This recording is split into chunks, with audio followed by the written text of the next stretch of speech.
The hero always knew that there was something wrong with him, that he was different from other people. He knew that in the world there is nothing random. Myths, legends, all allegedly fictional characters known or forgotten, spoke to the protagonist, and he was worth answering, as his life was colored in new colors. Only one question worried the guy: why him? A beautiful house, the weather outside was sunny. A girl was getting ready. She was dressing up. She yawned as it was early morning and asked her brother to hurry up as he might be late for school. Her name was Yusona, and she was 16. The girl asked why the guy was sleeping in the basement again. The sister said the hero smelled like oil. Yugun said they should go. He was 18 years old. Their house was on the outskirts of Seoul, so buses were rare, and you could wait for an hour. The brother took the girl to school, and she said she wouldn't be free until 7. The girl told her brother to go, as he could be late himself. The hero thought about the fact that it would take him about 12 minutes to get to school. The boy was in a hurry, as he did not want to be late for his classes. The girls were having a friendly conversation. They continued their dialogue, as something swept in front of them at a great speed. It was the hero, who as always drove at a great speed without paying attention to everything around him. The girls were very surprised that the bike is able to develop such a speed. In the end, the hero managed to get to his school in 5 minutes. He was able to squeeze the maximum speed out of his bike. It even seemed that the rubber of the wheels began to smoke. The protagonist was confident in his bike, as he had spent a lot of time modifying it. The protagonist was happy that because of the look of the bike no one would steal it.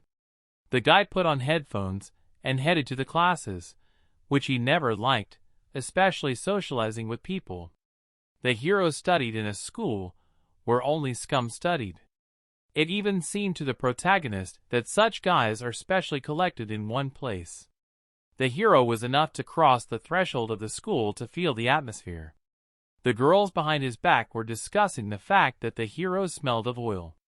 One of the friends made a joke on the girl, and she got very angry. The protagonist bumped into some guy, who immediately started hitting him, telling him to walk more carefully. The guy hit the protagonist a few times and told him to be careful.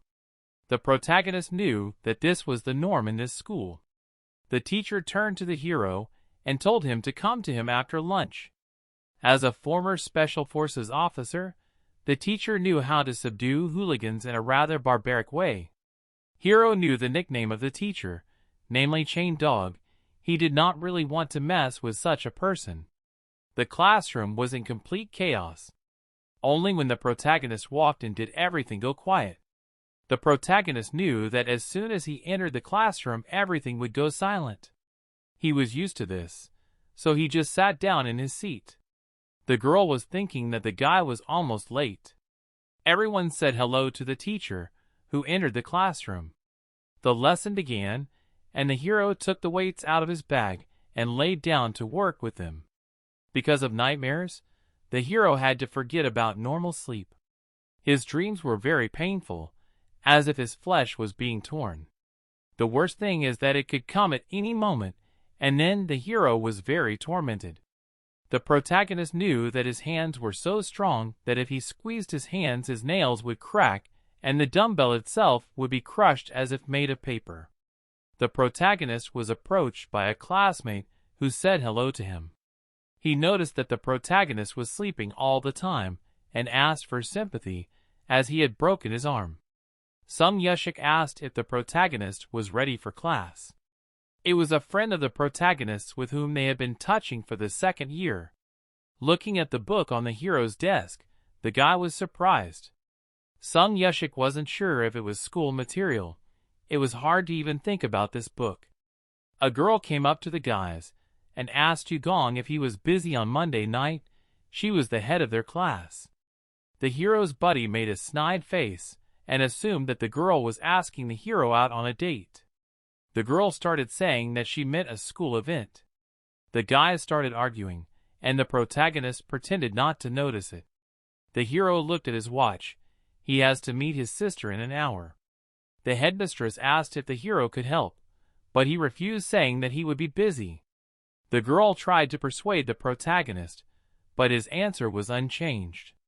The headmistress was confused as the guy left without letting her finish. The girl didn't understand why he was acting like that. She approached the protagonist and took hold of his clothes. The protagonist didn't really understand what she wanted, and the girl made a very confused face. The guy realized that the girl was not going to get away from him just like that. The hero realized that he had no choice and would have to agree to let her go. He said that he would help, and the girl was very happy and thanked the guy. At that time in the teacher's room, the teacher was angry because he asked Yegor to come, and he still hadn't come. Kim Young-man assumed that the teacher had caught the hero fighting. The teacher said he didn't, since the protagonist is pretending to be correct. In fact, the teacher called the guy to send him to the competition. When asked if the hero could handle it, the teacher was sure he could. The hero was incredibly good at fighting. The protagonist scratched his head thinking about how much it hurt. His nails were crumbling and his hair was falling out. It felt like his body was failing. New nails have already started to grow in, and will be ready by tomorrow. The protagonist had already gotten used to the pain he was experiencing. The main character was approached. The guy said that their senior wants to see you, Gong. At that time, the teacher said he hadn't seen you, Gong, in battle. The teacher said that after the guy acted up, no one confronted him. Another teacher suggested that the guy just got lucky with the class.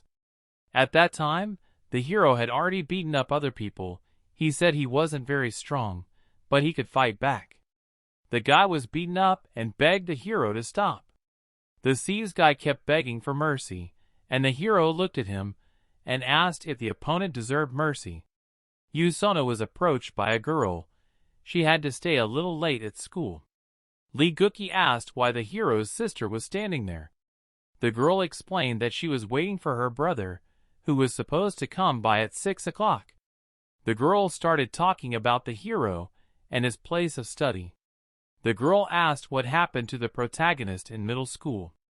It was actually an accident, but everyone said that the hero was innocent, so Yusona didn't care about the details. The girl asked why the hero was late, but his sister didn't know. In the end, the girls decided to wait for the guy together. At that time, the protagonist killed all the hooligans. The enemy asked for mercy, and even cried. He was badly maimed and lowered his head. A little time ago, when the hero was approached by the guys, they said that their elder wanted to see Gong, but he said that he was not interested in men. The guys told him to follow them, and not to be a tough guy. The protagonist watched the time to get to his sister. When they arrived at the place, there was a so-called senior sitting there. He couldn't believe that the hero was able to break the fireplace wall. The elder ordered the boys to hit the hero a few times. The elder wanted to show the guy his place with this. The enemies started surrounding the hero and saying that he would not leave in one piece. Enemies started their attack from both sides, but the hero did not react in any way. A moment before the blow on the face of the guy appeared a smile. His eyes lit up, and the music in the headphones began to play even slower. Everything around him became as if in slow motion. It was because the main character's thinking accelerated. He thought that his accelerated world was about to begin. The hero's body seemed heavy and clumsy, but it burned to the very tips of his fingers. The hero felt everything around him differently, wider and faster, but the case did not keep up with such speed. One of the guys was about to hit the hero, but the hero pointed his hand at the enemy and touched him lightly with his fingertip, which sent him flying backwards. The hero's fingernails broke again and began to bleed. The second assailant was about to strike, but the hero deflected the bat with a slight movement of his foot. For the protagonist, the wooden bat seemed like a balloon, which after his movement was blown to pieces. The protagonist only had to make a few movements to make his opponents shiver in terror. On the guy's face there was an obvious smile. He pointed his finger at one of the attackers, and a dent was made in the neck. The hero instantly moved to the next enemy, though the one who was frightened managed to get into a fighting stance. The enemy didn't realize what incredible power was in front of him, but still the guy tried to strike, which the hero easily blocked with his hand. The protagonist decided not to use a lot of power, because then he would be in terrible pain. Pain much worse than the people he mutilated. The hero made a creepy face and assumed that the enemy would need surgery to recover after his move. After the hero squeezed the enemy's hand, blood flowed out. Most likely the guy will never be able to use it again. At that time, the elder was smoking while hearing the sounds of the battle starting. He even wondered if it was right to beat up the senior. Suddenly, the elder heard the shouts of his boys, and when he turned around, he was incredibly shocked. In an instant, the hero had dispersed all his men and was right in front of him. The senior could not believe his eyes. What he saw was beyond human. The enemy matched the speed of the protagonist at the speed of light. The man tried to stand up, but the protagonist put his finger to his forehead. A moment later, the man found himself sitting on the bench again. He tried to object something to the strongest protagonist, but instantly got punched in the face. The enemy tried to threaten the guy, but again got punched in the face. The man felt his jaw shaking after the blow, his eyes even blurred. The hero struck a blow on the enemy's leg, and from that the man was struck by an incredible pain. The next blow of the hero was on the body of the enemy, from which he began to cough violently and spit out his teeth. The enemy realized that his bones were broken and his knee was dislocated. The man tried to teenagers to the knife. He hysterically tried to grab the weapon, but the hero put his foot on his hand, which made blood spill out. The man assessed his condition as if he had fallen out of reality for a few seconds. His mind was filled with just two simple things. He felt terrible pain and the endless fear of the protagonist overwhelming his will. The man tried to get up. The guy looked at his phone to estimate the time. The protagonist sat down and said that he would now give the man orders. The guy asked the man for his cell phone, then started writing down his phone number. The protagonist tossed the cell phone back to the man and turned his attention to the knife. He reached for the cold weapon and removed the tape that concealed the blade. The guy started looking at the weapon and afterwards asked in a serious tone if the man would talk. The man began to cry and swear that he would never say anything to anyone. The hero shook the knife a little and instantly struck a horizontal blow, after which the man's stripes began to fall. The enemy now had a bald spot on his head, and the hero said he would take his word for it. Dropping the knife, the protagonist told the older man to be a goody two-shoes from now on. The protagonist was leaving, and a little while later turned the corner, where he crawled on the wall. Drops of blood began to fall on the ground. The hero coughed up blood due to using his powers. If he had finished earlier, he wouldn't have gotten hurt. The hero began to wipe the blood from his mouth with a handkerchief. He reflected on the fact that now was the worst time. In addition to his fingernails, the guy had broken phalanges of his fingers. He started to manage his joint bones. Later he took his phone and looked carefully at the time. He had only 8 minutes to meet his sister. Because of what happened, the hero forgot a little in time. So the body began to break because of such a load. So there was also a burning pain. The protagonist always tries to use his strength as little as possible, because otherwise he is tormented by pain. The most important factor was time. He always needs to manage as soon as possible. The protagonist was driving at an incredible speed, overtaking all the cars. He hit the brake and stopped abruptly in front of the school entrance. The protagonist thought that he should calm down. He was also worried that his sister was already tired of waiting. The protagonist had 2 minutes left, and then his sister came up to him. She and her friend said hello to the protagonist. The hero said that he and Gucky haven't seen each other for a long time. When asked if the hero picks up his sister every day, he said that it was part of his training. The protagonist was worried about disturbing the girls from talking, but they said no and his sister was already done. The protagonist took his sis on his bike and said goodbye to her friend, who said they would see each other again. The girl thought that the guy had become very handsome and got a little embarrassed. It was already evening. The brother and sister were bicycling, and the sister said that Gookie had told about John Haeung, who had joined the SY agency. The sister was jealous since she was able to do it because of the connection in the family, and the hero reassured the girl that she could do it on her own. The sister said that Gookie asked a lot about the hero and why he was transferred. The sister noticed that her brother's face had changed and became worried. The hero said that everything was fine, and she shouldn't worry. Night came. The hero sat in his room, behind a huge number of monitors. The protagonist was thinking about John Haeung, whose grandfather is the CEO of the company. She was the same age as Sona. Before entering high school, they lived in her father's house as a family.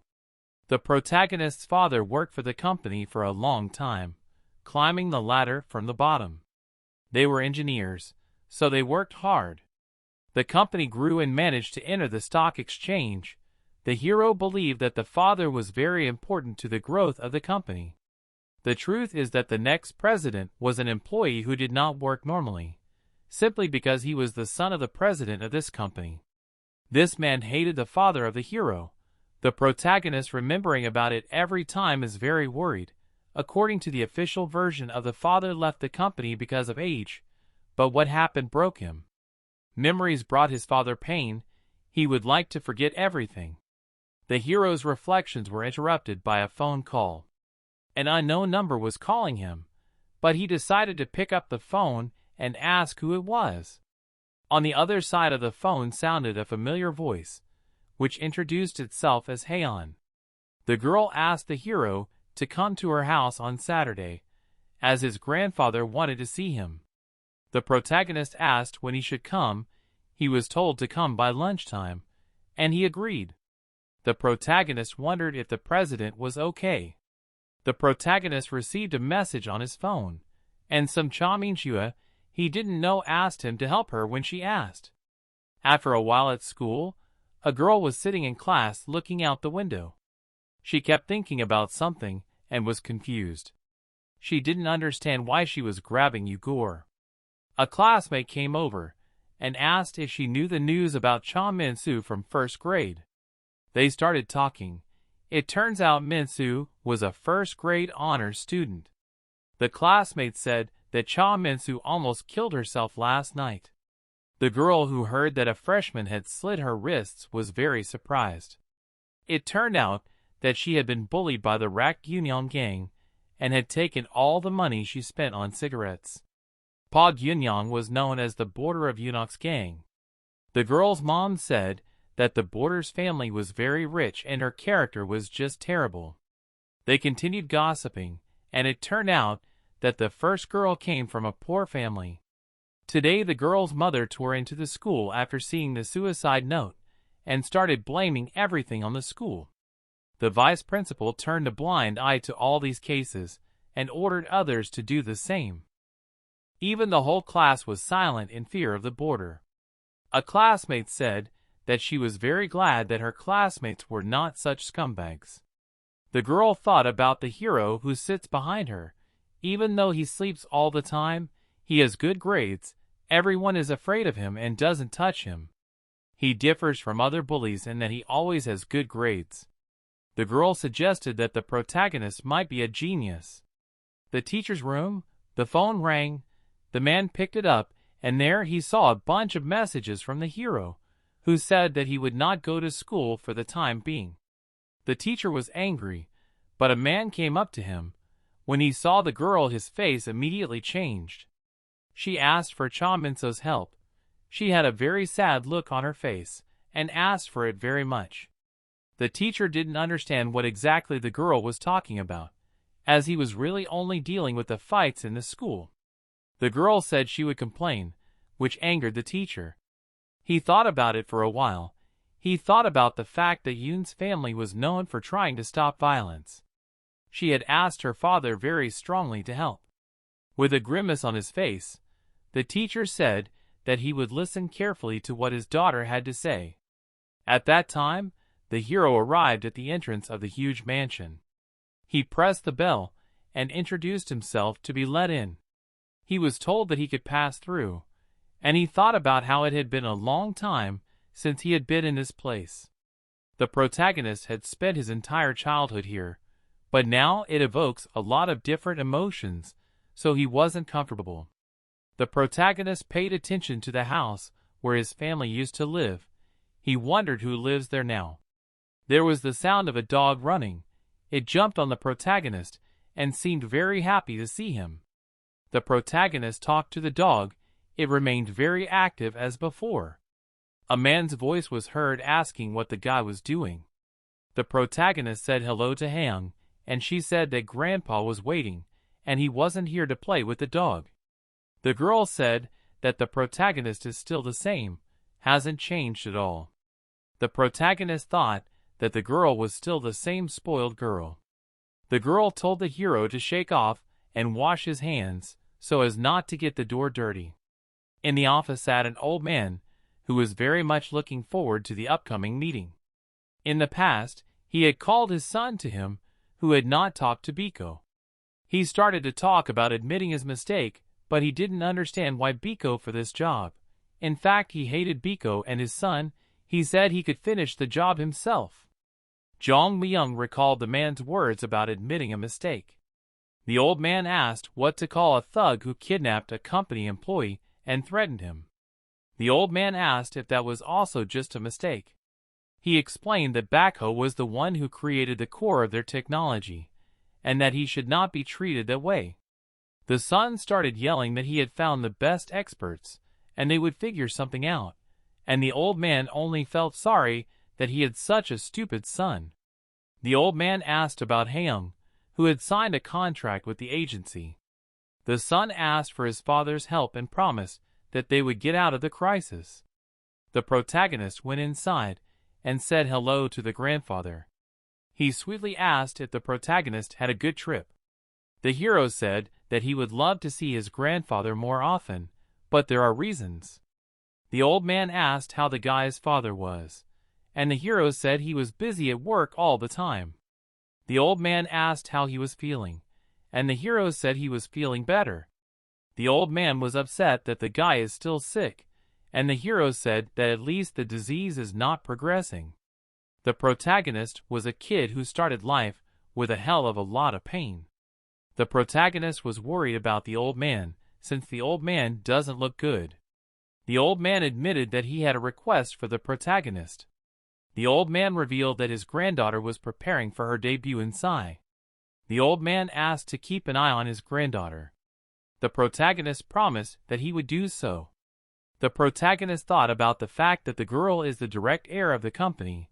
The hero was curious what the grandfather would ask him, although they are not blood relatives, but they have a family relationship. The protagonist was very worried about his mistake in the past. The old man thanked the hero and said that he only needed to look after the girl. At that time, the subordinate didn't understand why the hero should help Gaein. He started yelling that he hated Yubiko. He stole the girl he liked, and the son who broke his grandfather's arm. The old man said he owed him, and the son started saying they didn't owe him anything again. The old man said the hero was his savior. The old man and the hero chatted on a pleasant note. A little later, the old man offered a snack as he thought the hero was hungry. At that time, the bandit was abusing someone. The victim started begging to let her go, saying that it won't happen again. The villain laughed and grabbed the girl by the hair. She shoved the victim's head into the toilet bowl and abused her.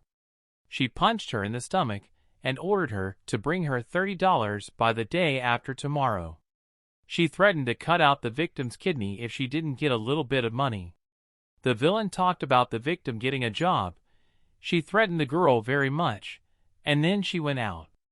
At that time, her friends asked her to calm down, because if the victim dies, they will not see the money. After saying that it could be like Cha Minso, she got angry and said that her name should not be mentioned anymore. A friend said it was funny, especially when Sonia's teacher was harassing the principal. The villain didn't understand what the teacher had to do with it, but the friend said he decided to help the girl. The villain was angry because she knew it was Yun Young's influence. The villain was angry because everyone around her seemed to be annoying cockroaches. She decided to try her best to get rid of all the evidence. The girl thought that money would solve everything. She even thought of creating a pyramid scheme inside the school to get more money. The girl thought about how to organize it, and that always pestering guys with requests is not an option. The villain was angry because the police might intervene, although the case was hushed up. She picked up the phone and decided to talk to Samuel, since in her opinion, he should be able to handle it. The girl said hello to her brother. The hero was asked for help to take the camera to the campo. The girl explained that he was a bully, and if the hero did it, there would be no problem. The girl suggested that the hero take Sun Yushik with him, but he was not very happy about it. The hero was angry because the bastard had just gotten away. The protagonist had planned to sleep, but now he would not be able to rest. The girls were asking a lot, although the hero was trying to be an ordinary quiet guy, but it seemed to be unsuccessful. The protagonist suggested that the girls take pictures on their phones, not necessarily on camera after all. The headmistress explained that they were in charge of filming and needed a quality camera. The protagonist didn't understand why the girls thought that he would be able to take the camera, but they said that the bully had taken it for himself and he wouldn't give it back to them. The protagonist asked if there were any other options. When he was told that there were none, the hero offered to go and give the camera to the bully, but the headmistress just asked to go with her. When asked what would happen if the protagonist didn't come, the girl said she would be very angry. The protagonist said he understood. He moved his hand a little, checking if it was healed or not. The protagonist sniffed his sleeve and realized he smelled like medicine. He decided not to interfere with anything so as not to traumatize himself. At first, he didn't limit himself until something happened that he didn't expect. He still wasn't fully used to his body. The protagonist asked to tell him more about the bully. At that time, the headman arrived at the place, and the one was standing with his cronies and talking smugly. He asked if the girl had really come just for the camera. The girl asked to return the camera as the guy had it for more than 2 months. After saying that, he asked if the camera should be returned to him, and the headman asked him to do so. He turned to his friends and said that the thing he found was his. The friend asked what the bully wanted for the camera, and he smiled very nastily. He turned to the girl and said it would cost her $20,000 a month. The man said that the girl should give him her student ID as collateral and bring the money in the evening. The headmistress said that it was not normal to sell school property and that she would tell the teachers. The bully's face changed and he stepped closer, so that the girl was backing up against the wall. He put his hand next to the head of the headmistress and approached her face and began to threaten the girl, from which she was very frightened. She tried to resist, at which time he ordered his friends to close the doors so that no one could disturb them. The bully said that the girl would have to pay with her body, and with a crazy look said that they would see how long the headman would last.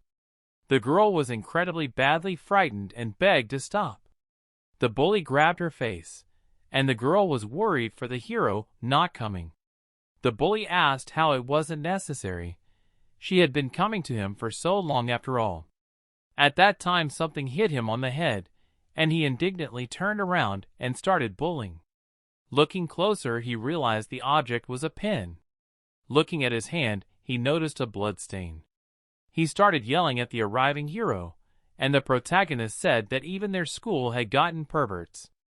The bully assumed that the guy had a problem with his head. The protagonist introduced himself as the one who tames all kinds of trash like the bully. The protagonist apologized to the girl for being late, explaining that he wanted to go to the bathroom. One of the bully's friends recognized the hero and was horrified. The bully asked who he was, and the friend got nervous. He told about a story that said the hero beat up people older than himself. There were rumors that he even beat up a teacher. The friends said that the hero was a dangerous guy. The bully started to evaluate the hero. He couldn't believe that he beat up third graders in first grade. He didn't understand why he hadn't heard anything about the hero. The bully started to talk down to the hero. He offered to solve everything man to man and got into a stance. He started to approach the hero. Because of his high pain threshold, the bully liked to fight. He threw a punch, and the hero easily dodged it. The enemy tried to make a decisive blow, calling the hero a puppy, but for the protagonist to dodge such a thing was like taking candy from a baby. He smiled, for now all his senses were in battle mode. The enemy and the hero stood. The enemy tried to strike from below, then from above, but the hero easily dodged all attacks. The next move was a blow from the knee, which should have hit the protagonist, but it was not a problem because the hero blocked the blow with his palm, from which the enemy was in complete shock. The enemy turned around to strike with his foot and switched to hit the hero with his elbow. When the elbow was right in front of the hero's face, he just started to deflect his head, from which the blow did not pass. The enemy retreated after that. The bully asked how long the hero was going to dance. The protagonist said nothing in response. He raised his arm, showed that the enemy would attack, and said that so far it is a disgrace and not attacks. The bully clenched his lips with his teeth. His pride was crushed. He started yelling at the hero, and a lot of rage appeared in his eyes. The protagonist tore from his seat towards the hero. He jumped up with all his might and was about to strike. Before the collision, he ordered the hero to die. A moment later, the floor was stained with blood. It was the bully who was standing, and blood was dripping from his nose right onto the floor. The protagonist openly laughed at his opponent and the fact that he never hit. At that time, the bully had double vision. He was scared because the speed of the hero was at an extreme level. The bully asked to give him at least one blow to strike, and the hero reminded that when asked to add the word please. Bully thought about the fact that it was the first time he saw such a strong man. He gathered his strength again and pounced directly on the hero, intending to strike.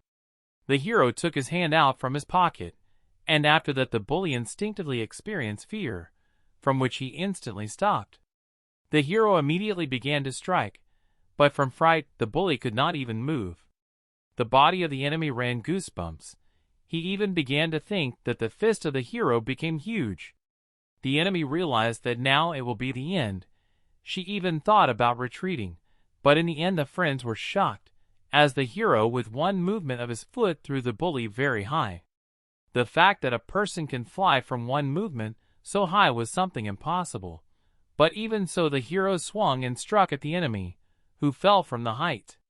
The protagonist started throwing a huge number of punches that made the enemy's body continue to fly in the air. In this small room, there were sounds of blows that did not stop. The protagonist went to the lying enemy and asked how much it cost to rent a cell per day. The enemy was completely beaten and couldn't answer properly, for which the protagonist stamped him into the ground and told him to repeat. The beaten enemy said they could take the camera for nothing. The hero again knocked the bully to the ground and said they had a deal. The enemy begged for mercy, and the hero didn't realize what was wrong. It's not like he was killing him. In the past, fierce bandit trembled like a frightened kitten. The hero approached the enemy and said to look at him carefully. The hero reached into his pocket and questioned which eye the enemy chooses. The protagonist took out a knife and put it to the enemy's eye. He said that the world would be cleaner if the bully disappeared. The enemy began to swear that he would never do it again and cry. He began to cry hysterically, begging for mercy. The hero stuck the knife into the enemy's hand. He felt no pain. He felt only overwhelming fear. The hero thought that this should be enough. The protagonist was sure that this bully would never hurt anyone again. The hero looked at the bully's friends and asked what they were doing here. The hero went up to the guys and said since they didn't run up, they should be taught a lesson.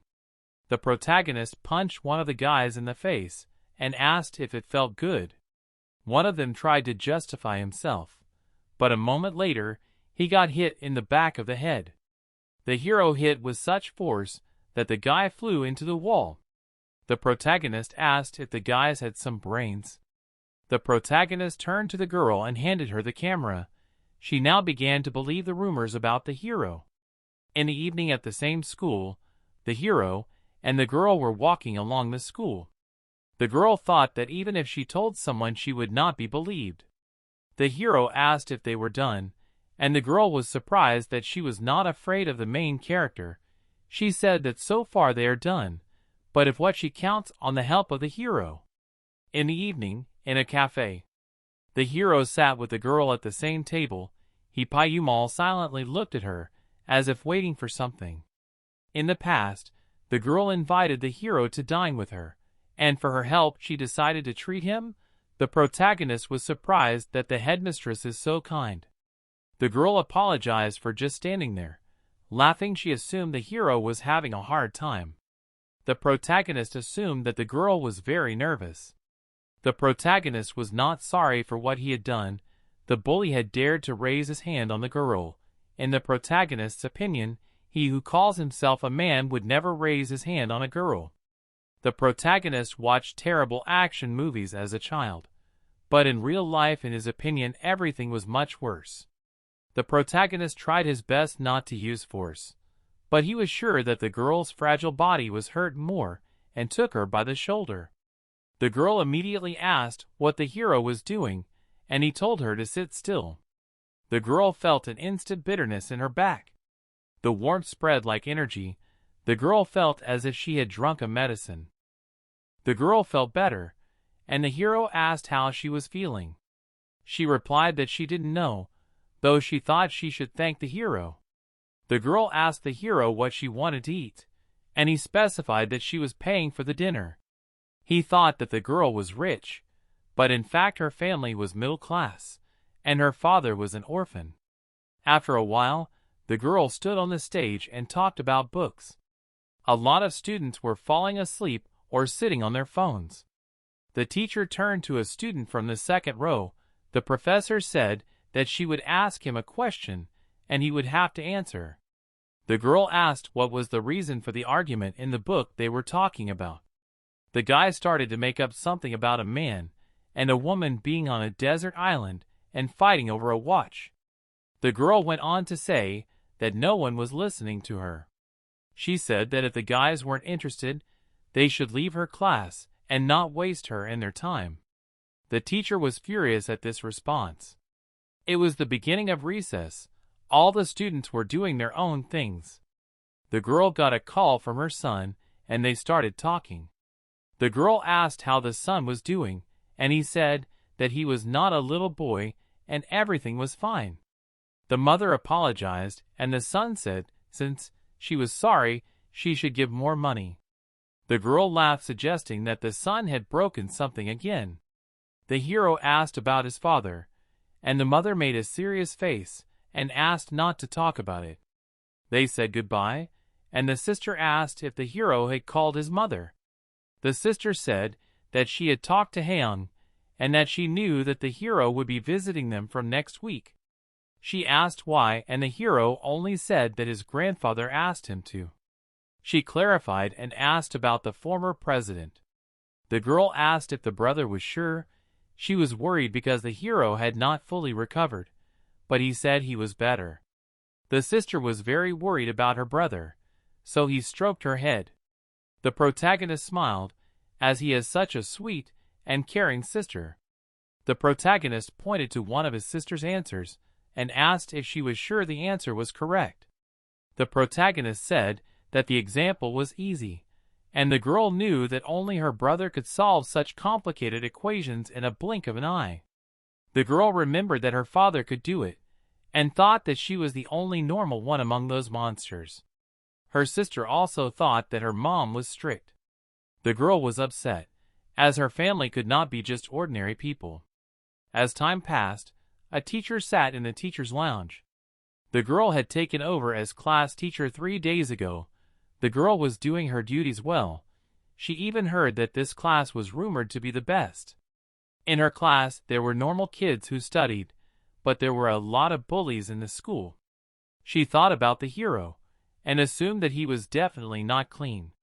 The girl was determined to find out everything about the hero. At that time, Yegor was lying on the roof of a building, looking up at the sky. The protagonist thought it was strange that after a few days, he didn't feel any pain after the fight. The protagonist was thinking about whether he should run away from the next class, but he can't skip them, because even if his father doesn't say anything, his mother can kick him out of the house. In the past, the hero was not so resistant to pain, and his mother tried with all her might to cure him. Once during a seizure, his parents were not around, and the hero was helped by a president. Then the hero could hear his parents yelling at each other for the first time. The doctor told him that they don't know what to do, as the Gaia cells keep breaking down. The doctor suggested that the hero might not even live for a year. The doctors couldn't do anything about the unknown disease. Parents were arguing loudly with the doctor, and it made the hero angry. He felt guilty, as it was all because of him. Grandfather that day was angry at his father and mother, because they did not communicate for a long time. Suddenly the hero was interrupted by a girl, who asked why he was crying. The guy opened his eyes, and pretended that he was just sleeping and wept. The girl asked if everything was okay, and the hero asked what she was doing here. After the girl said she was walking, the main character told her to keep walking. The girl offered to have a chat. The protagonist was very frosty about it. At that time the girl said she didn't know why she did it. The teacher knew that she and the bully were in the same class, but the girl kept silent. She was shivering with fear.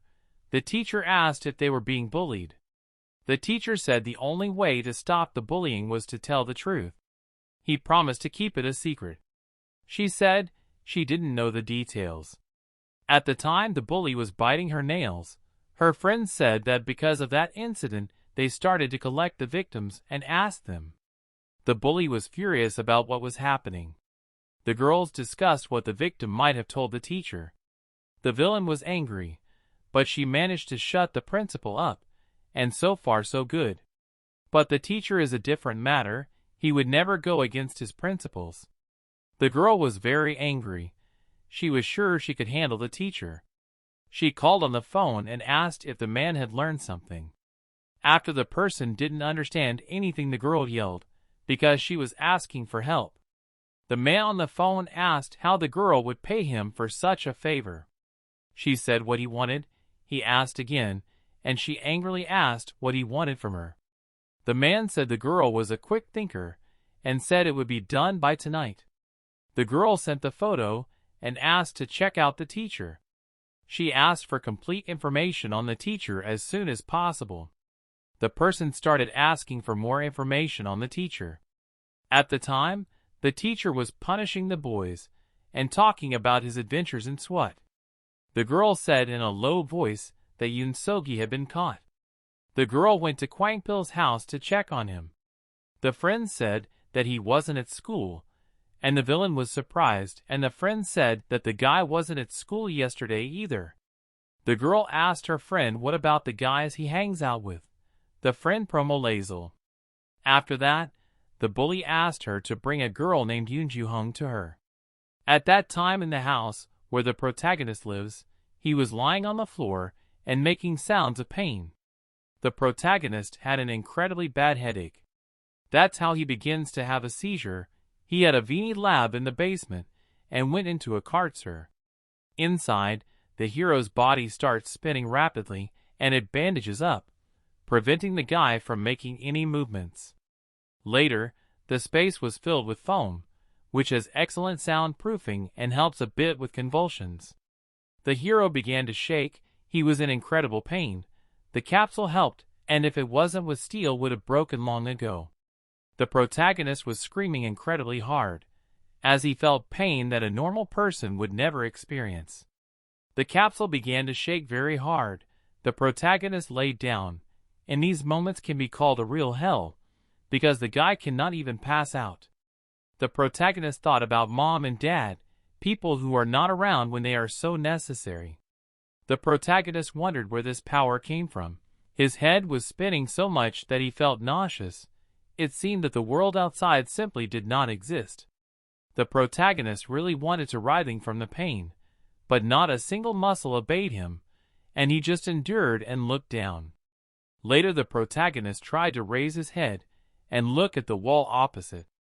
He knew the exact distance to the wall and clearly saw its texture, every crack, every piece of paint, and even the insect that crawls inside. The protagonist even saw every tendril of this insect. When the body comes back to normal, the hero's vision improves incredibly much, and he can see literally everything. Later, strange lines began to appear, similar to the northern lights. Each time the hero's vision became more and more superhuman. It seemed that he could feel himself becoming a monster. Later his ears became active and picked up thousands of sounds. The protagonist felt incredible pain because of his strong sensitivity to sound. The protagonist could hear literally anything that caused the incredible pain. The protagonist decided that he should get used to it and learn to control his attacks. He got out of the capsule and went to the computer. He was already feeling better, but all his senses had gotten 4 times better. The protagonist's body became overly sensitive to everything. The protagonist could increase the power of all senses 100 times. The protagonist was very worried about who he really was. His parents didn't know the answer either. It was pointless to go to the hospital. The first attack was in the 5th grade of elementary school, the second in the 2nd grade of high school, where the hero and placed in the hospital where doctors explained what it is, but how to treat no one knew. It was very painful for the hero to hear that he would die in a year. He wanted to live incredibly badly. After that, the hero started looking for a way to survive. He studied sciences. He grabbed every science as a chance to prolong his life. Even after all that he had studied, he found no similar case. At first, the hero thought that his cells were aging quickly, but that was not the case as they regenerated quickly. His cells were different from the cells of normal people. They divided at an ultra-fast rate. The protagonist was once able to find an article about super cells, but the article was immediately deleted. The protagonist was panicked, because if such data is deleted, it means that the world has already encountered similar things. The protagonist was very afraid not of death, but more of the fact that he looked like a monster. The hero started to get out of breath again. Reality started to distort. The hero could hear everything, even things that were far away. The protagonist decided that he needed to take care of his mental health. Despite the pain, the protagonist's brain is able to think straight. Once his mother noticed this, the protagonist realized that he could smell aging cells that were instantly regenerating.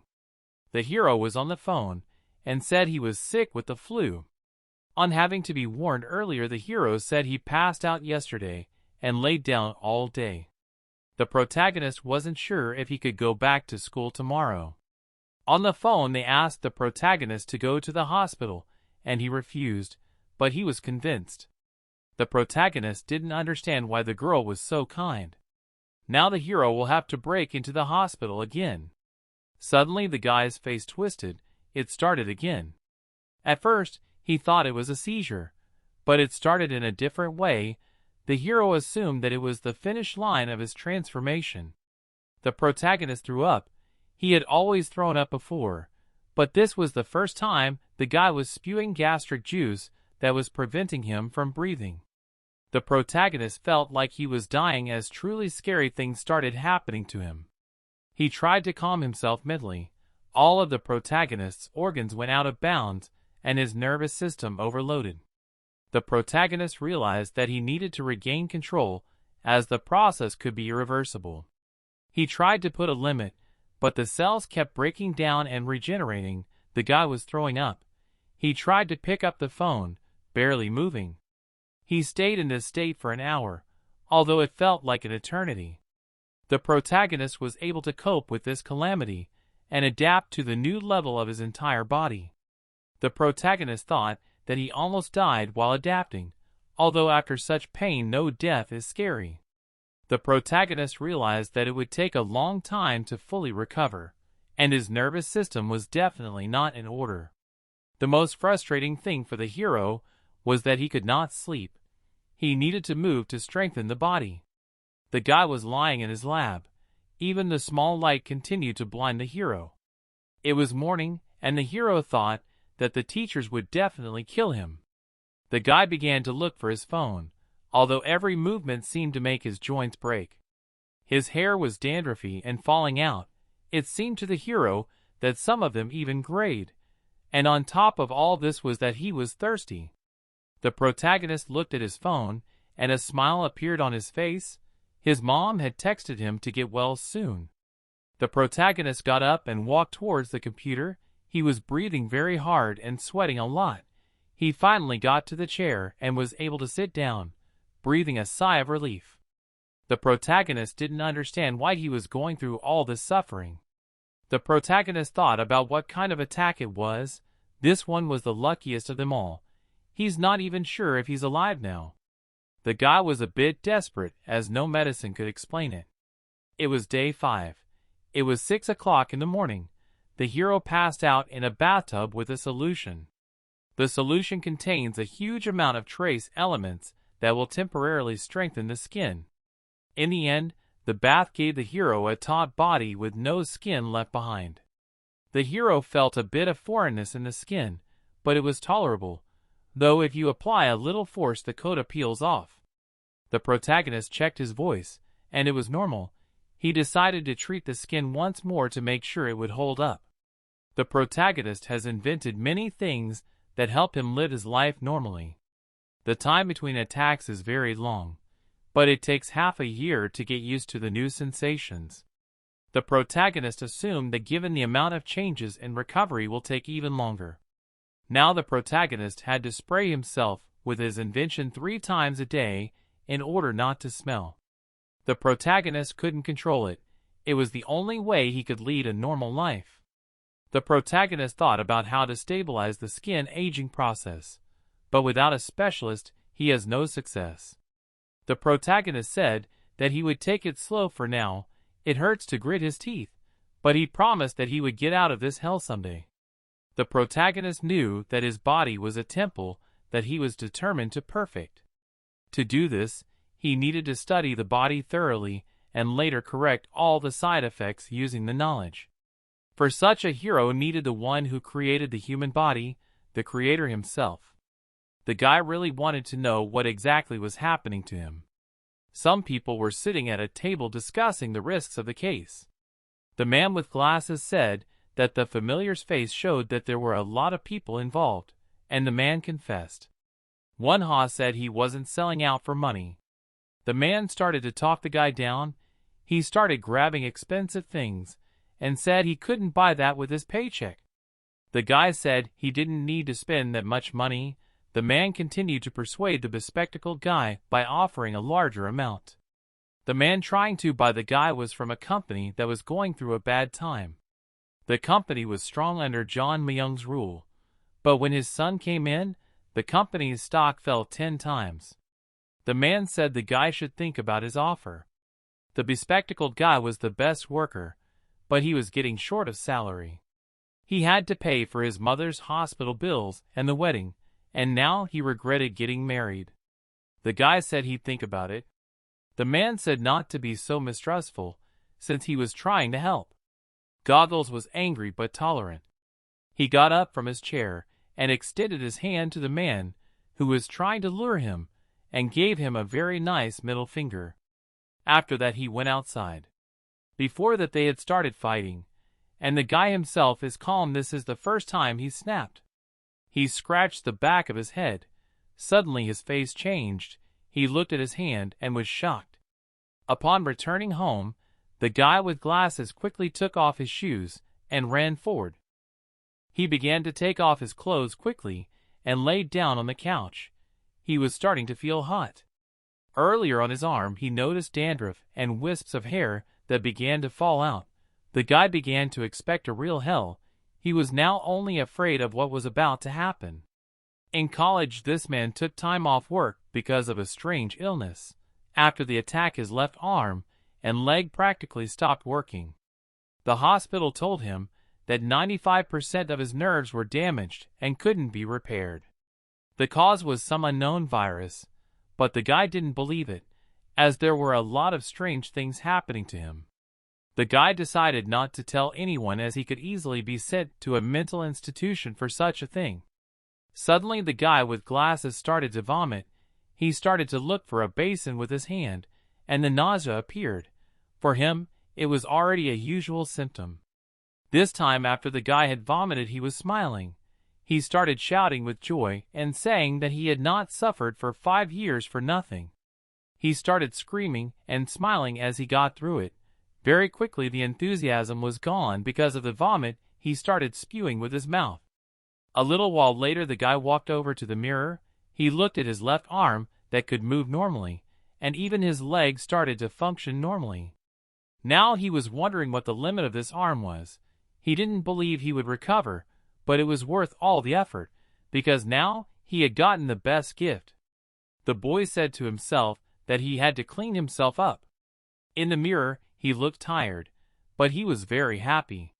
He gently touched the mirror with his finger, which made the mirror ripple at the place where he touched it. After that, the mirror began to be covered with ice. The guy was changing, because now he could exude cold with his whole body. He jokingly called himself a wizard.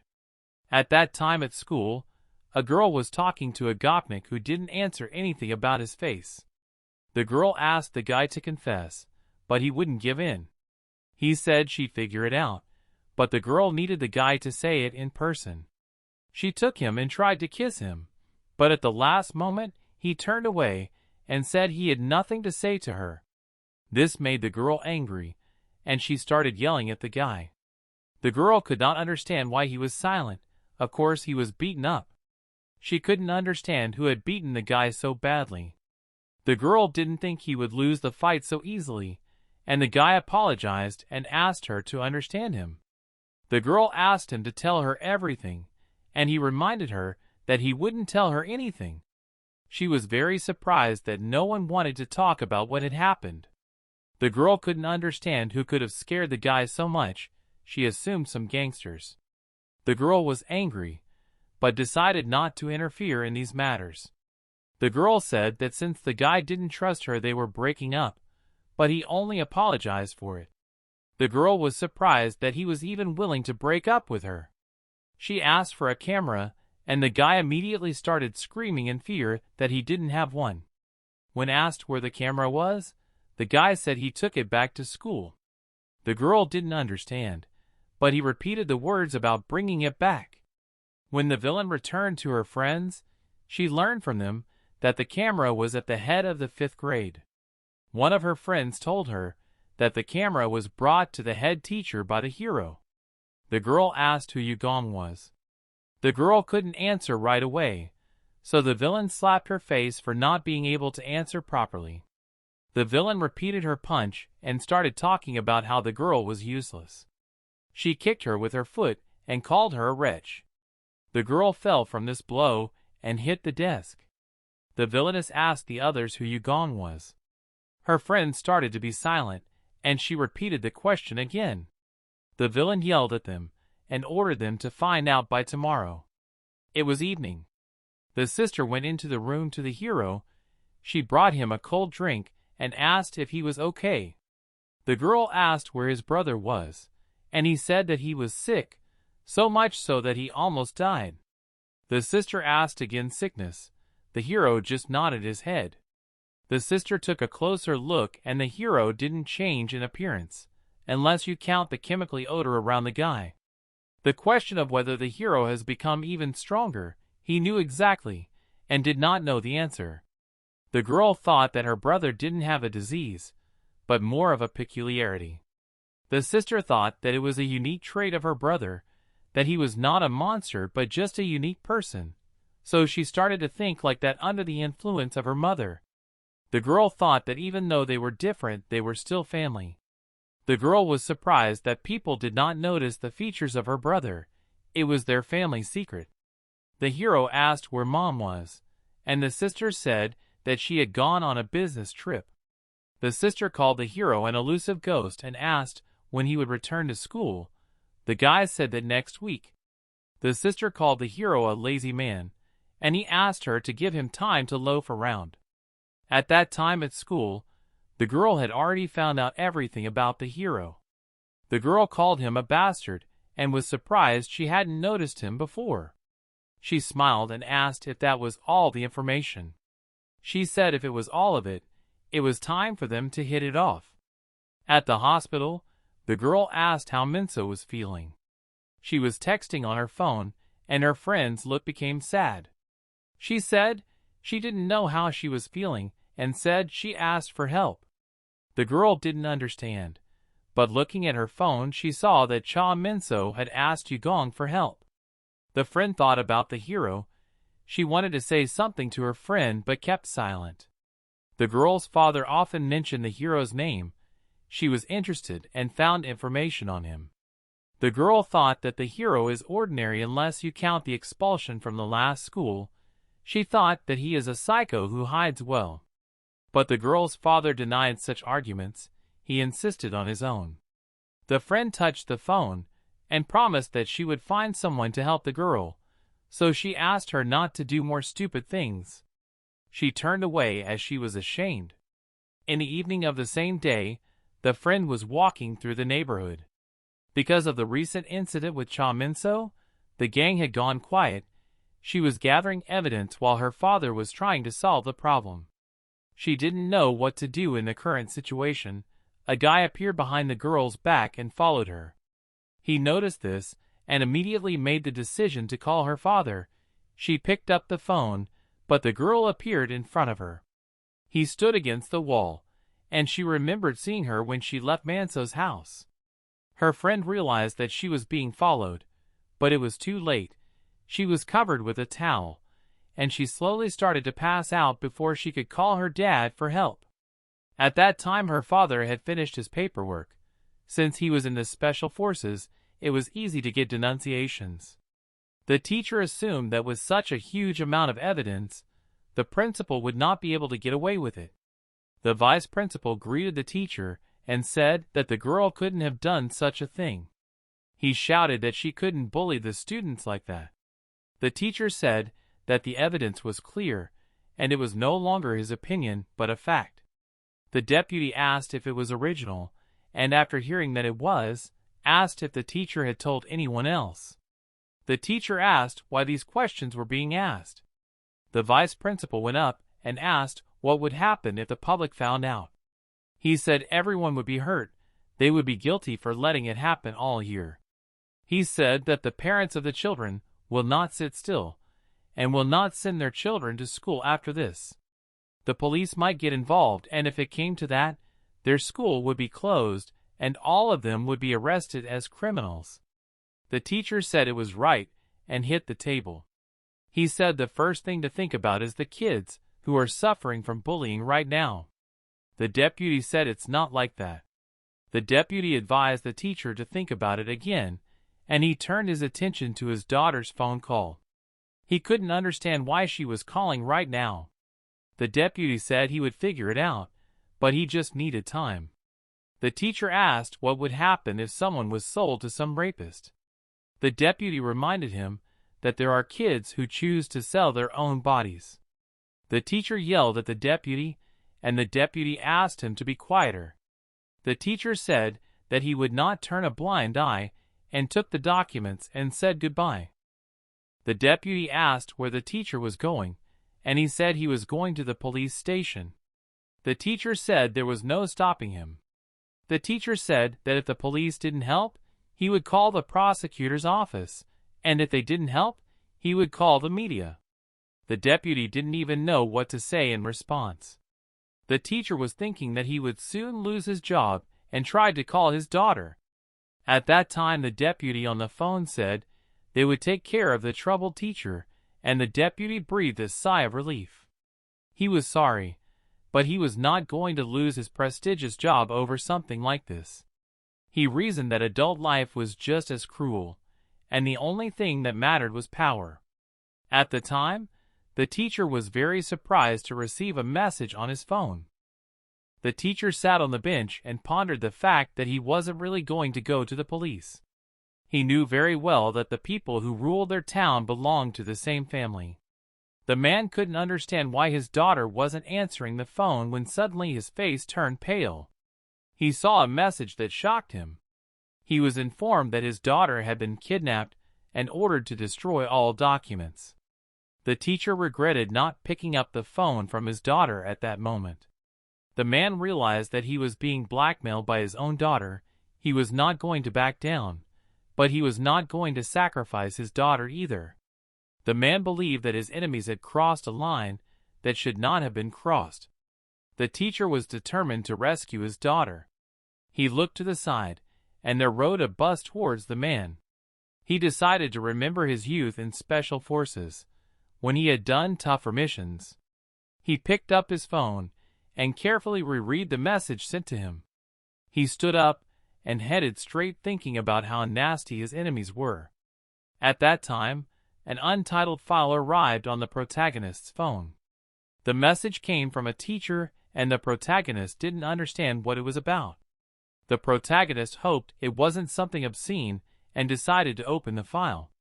After he looked at the contents, the guy immediately started calling, but no one answered.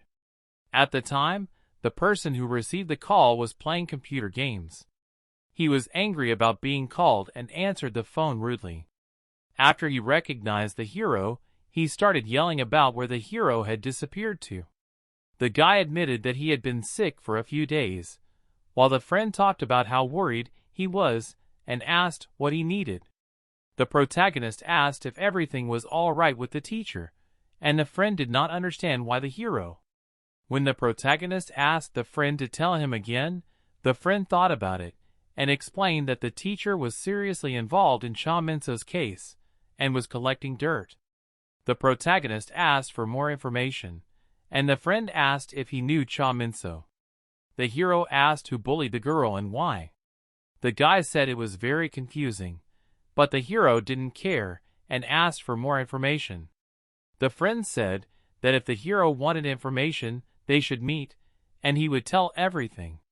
The protagonist said goodbye to the friend and said that they would see each other at school.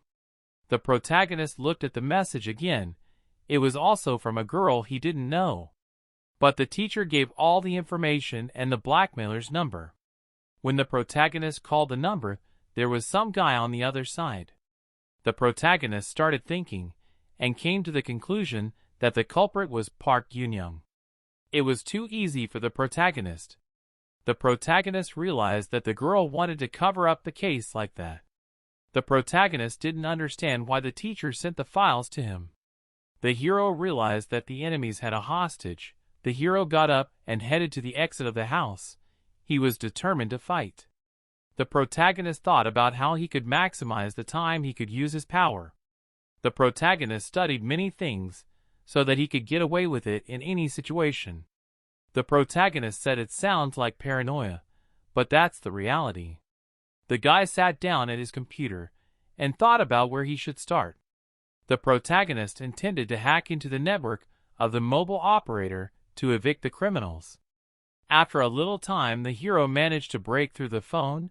The hero finished at the computer and went to pack.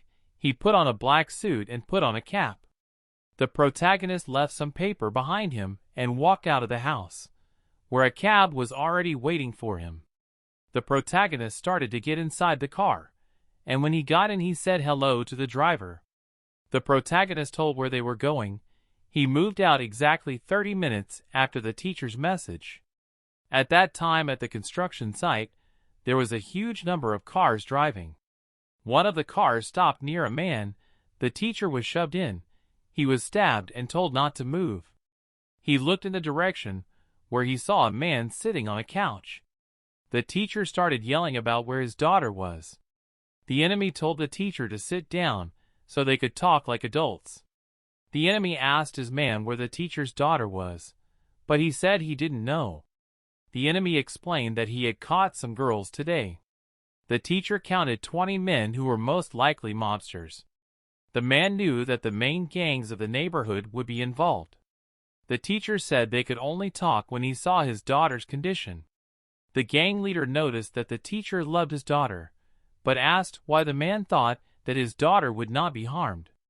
The enemy became very curious. Is the girl's father really a former Special Forces officer? The head assumed that the teacher's body was well trained and should be able to withstand any blows. Gong was handed a bag while the teacher was being beaten with bats. The bag contained photo denunciations, and the head decided to look at them. He asked the boys to stop from beating the man. The head walked up to the teacher closely and asked if everything was in that bag. The man asked if it was important. He smiled and said the enemy wanted too much. This really offended the gang leader, and he kicked the girl's father hard in the face. Then he took him by the hair and said that the teacher should give him the original documents right away. But the man was not so simple. He wanted to see his daughter first. The enemy head said that he was fed up with the man, and if this continued his daughter would not be happy. The head ordered to bring the girl to them. The enemy said that the teacher had made a huge mistake by insulting him. At that time, the man just stared at the enemy in silence. At that time, a group of people were guarding a container. Inside was a girl who was tied on a chair. She couldn't get out. She couldn't even say anything. Her hands were tied very tightly. Her legs could not even move.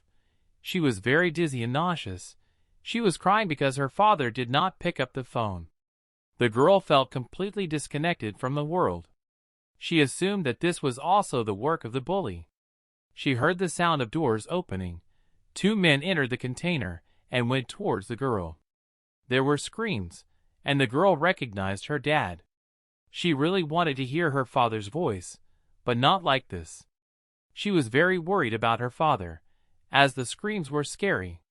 At the same time, the main character had already arrived at the place he had calculated. He double-checked whether Tula had gone, and when he was sure, he felt his pockets, checking whether he had taken everything. There were guards standing around the building. The hero was hiding in a corner. He examined the building's defenses, counting the number of people and what they were protecting. The number of enemies was a problem, as the hero had not fully recovered. A week ago, the guy had gotten really hurt during a seizure.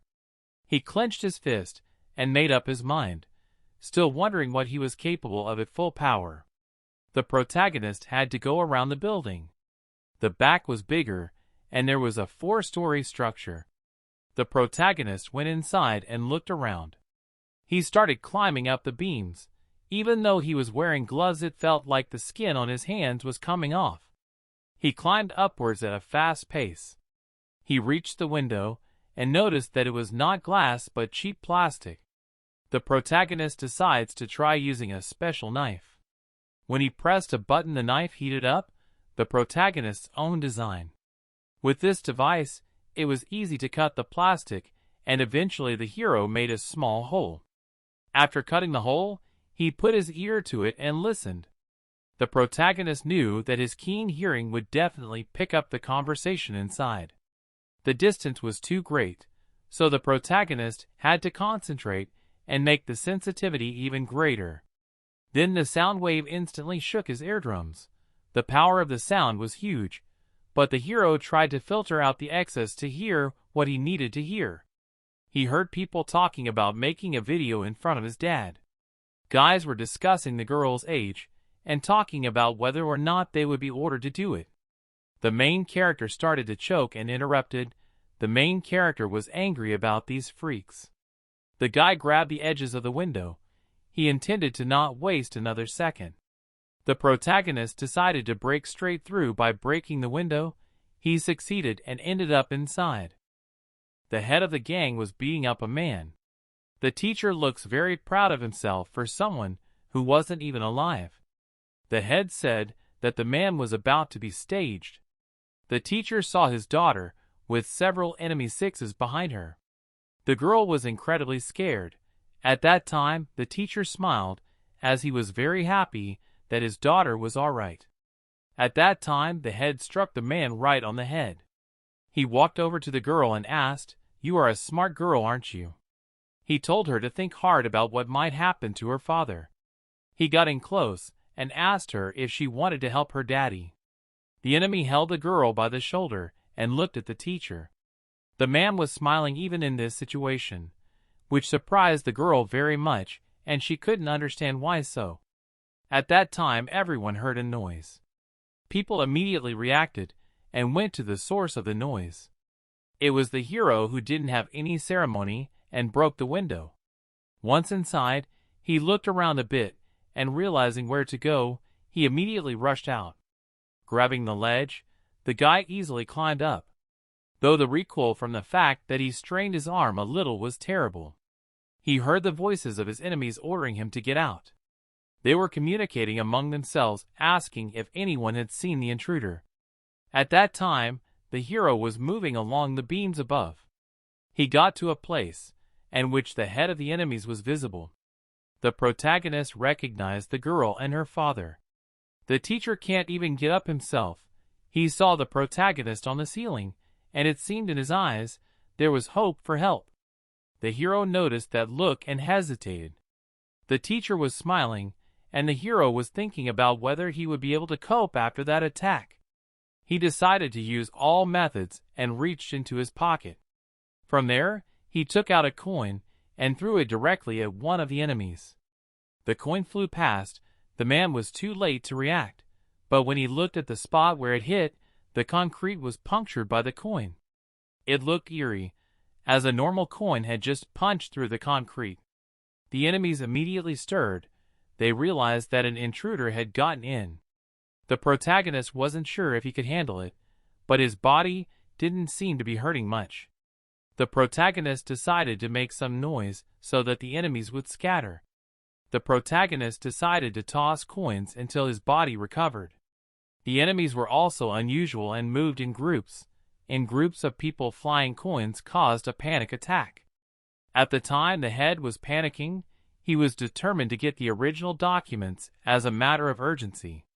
He asked the teacher where the documents were, but the teacher only smiled. The man looked at the head as if he was a complete idiot, and the head became furious and tried to kick the teacher's daughter, threatening to rape her.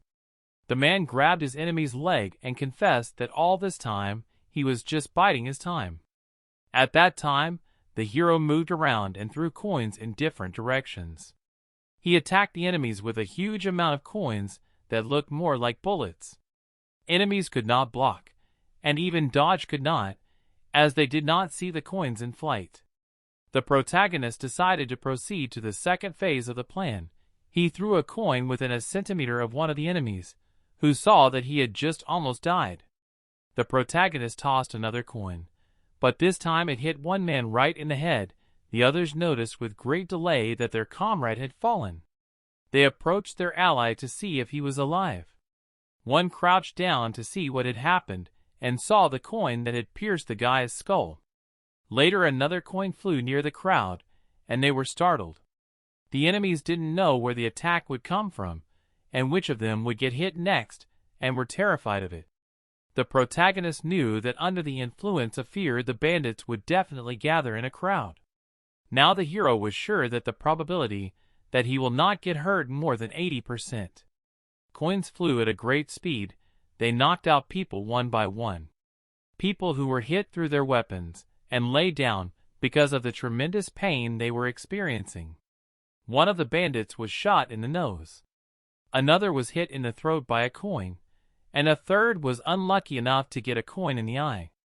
There was only one whole man left, and seeing such horror, he did not look back and started running. He ran to the door. He was lucky to reach the handle. It seemed to be over, but he suddenly fell. The coin hit him in the back of the head. Another enemy was frightened and tried to open the door, but he was neutralized by the coin toss. Another man ran to the door, but when he saw the bodies of his comrades, he changed his mind. The protagonist was happy to take out the enemies one by one. The protagonist had calculated everything perfectly.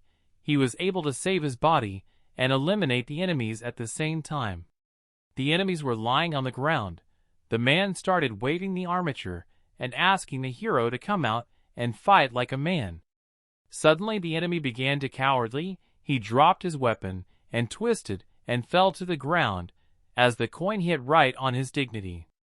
At that time the head ordered the teacher to empty his foot. He felt an instinctive fear. It seemed to him that the teacher was about to break his leg. The man's gaze was incredibly creepy. The head tried to break free, but he was not succeeding at all. He tried to twist around and pull his leg out, but it was all to no avail. Finally he tried to strike the teacher, but he just dodged, and the head fell down, losing his balance.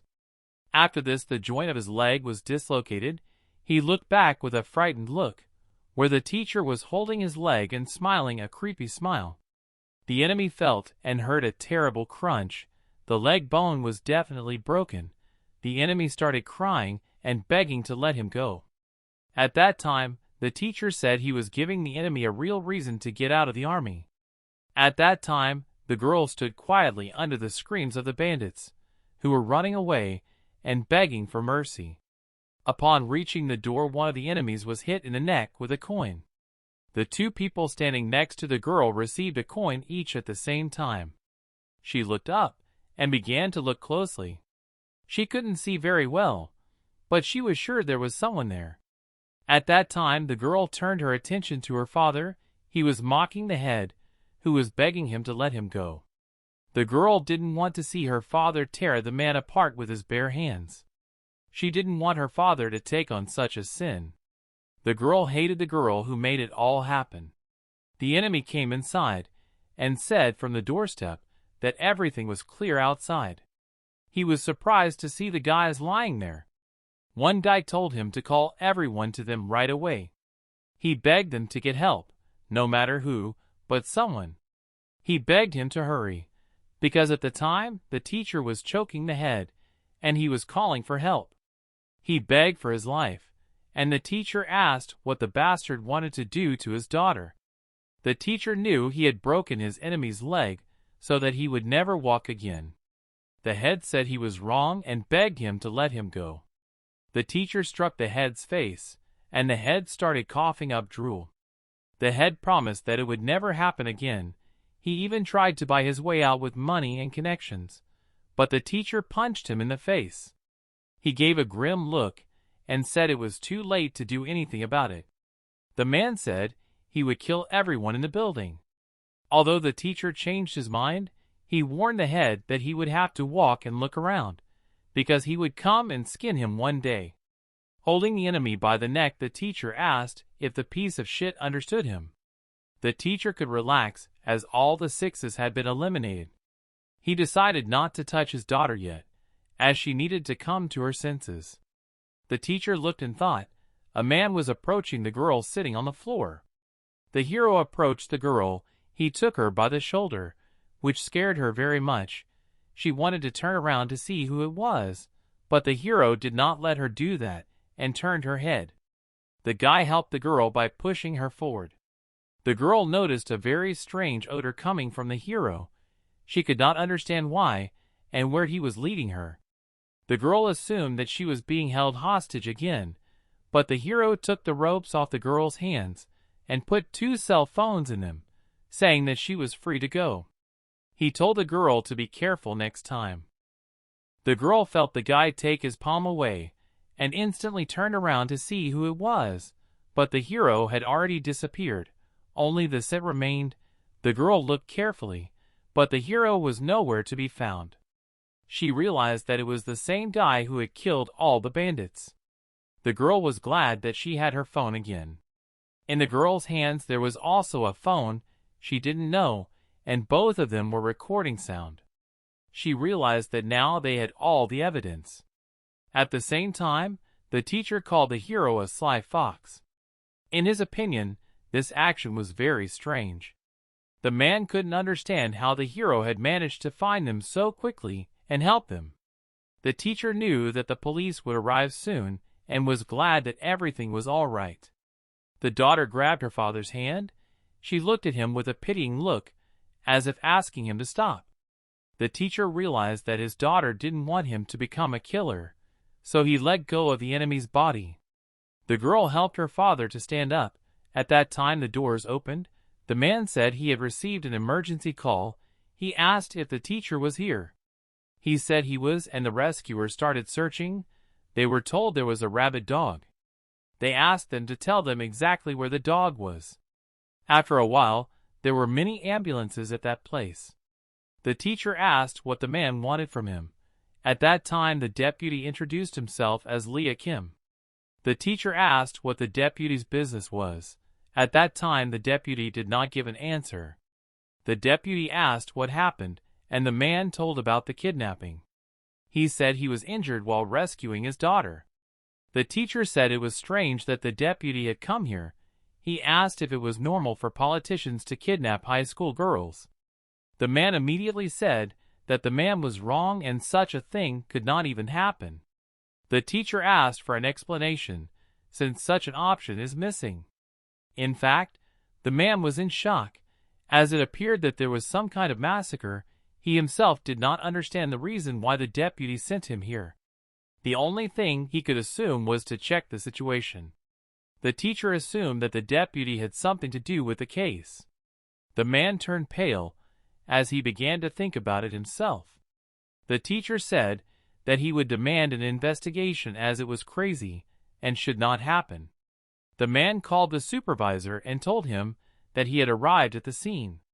The person on the other end of the phone pretended to order nothing and ended the dialogue very quickly. The person tried to talk, but was not listened to. At that time, the principal walked up to the teacher and asked what the teacher was doing. The man had the same question as to what the principal was forgetting in that place. At that time, the principal was thinking about why the politician did not arrive in person. The principal could not understand what was going on. The man was worried because the senator had definitely sent him to this address. He realized that one call would not be enough to sort it all out. At the time, the doctors were surprised by the coin in the victim's body. The director thought about what had happened to the compromise. He had no idea that events could take such a turn. He was worried because he came to this place alone, and he couldn't cover himself as a senator. The director didn't know how he would deal with people's attention in the future after this event. The principal decided to pretend to be righteous and make himself a victim of circumstances.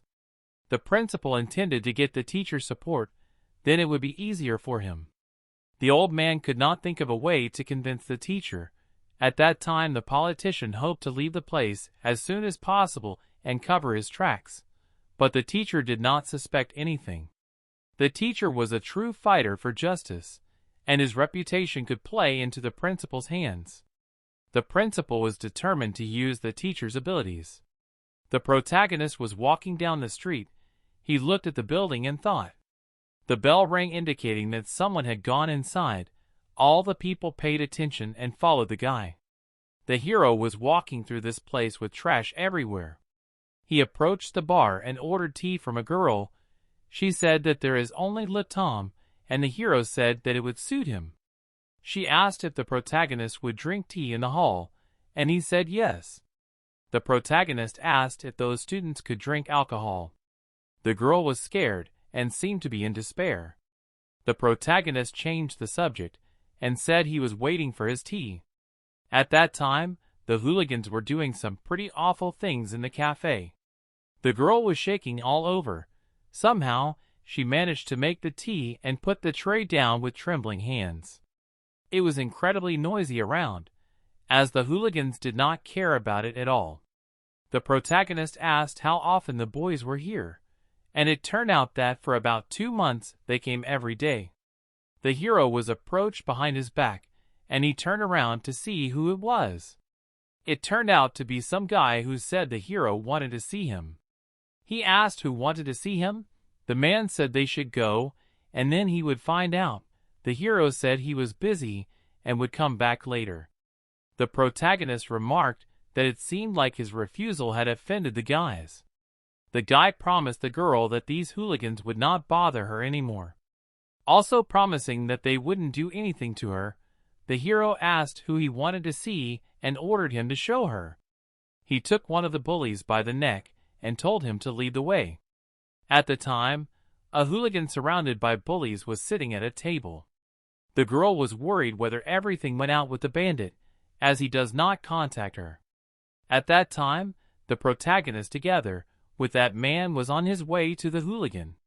She asked him to sit down. She complimented the guy's looks, and he said she was okay too. The girl made a small face and offered the hero to date. The same instantly refused the girl, which made her angry. The hero said that she shouldn't act like an adult when she was enjoying her youth. The bully called the hero a funny guy, and said that he can't afford such impertinence. The protagonist asked if the girl was really talking about these guys. He didn't care. The only question he was interested in was why they were occupying this cafeteria. The girl asked the hero to stop. She assumed that the hero was a complete idiot for continuing to talk so boldly. He asked what the girl wanted from him. The girl started asking questions, which the hero answered with mockery. Eventually one of the girl's boyfriends got mad and threatened to knock the guy's teeth out. The protagonist said that he had no reason to beat up Campo. The girl assumed it was revenge, and the protagonist made a serious face and asked, "Really?" This scared the bully. She turned away and said it could be, but the hero stood up because he thought there were no more questions for him. The girl clamped down. She couldn't intimidate the hero, and she couldn't make a deal either. She offered the protagonist to have lunch together, but the guy refused in a rude way. This caused a smile on her face. After the guys saw this expression, they began to surround the hero. The protagonist remembered something. He said he came here just to see the girl. He said Yun Young is safe. The bully asked what the hell the hero was talking about. The protagonist was amused by what the girl couldn't realize. As he left, the guy advised the girl to practice her logic and intuition. The protagonist started to name all the articles that the girl had violated. He said that because of the drugs the girl was not thinking straight. The guy warned that if they want to have fun, they need to know one thing. He warned that attacking him guys will be very sorry. After thinking about it, the protagonist realized that there was no point in warning idiots. The protagonist said goodbye and said it was nice to talk. Two hooligans tried to block the way, but the hero just came up and took them by the shoulders, and then one movement threw the guys in different directions. The hero again warned that if they attacked they would be sorry. After such a thing, the guys were a little scared. The hero walked calmly to the bar. He waved to the girl and said something in her ear. She looked at the guy and was embarrassed.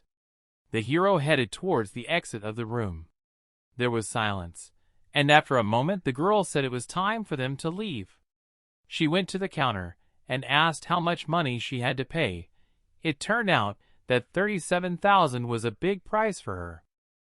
It was explained to her that the bill included damaged property. The bully asked what the girl's relationship with the hero was.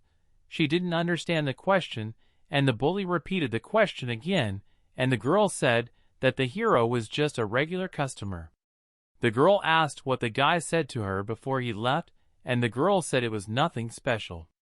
The girl said that the hero told her that the police were coming and gave instructions on what to say if the bully didn't pay. The villainess put the money on the bar. Before leaving, she threatened the girl and told her not to tell anyone anything. The guys left, and finally the girl was able to sit down and take a quiet breath. The last few days were hard for her. She sobbed through her nose and through the night.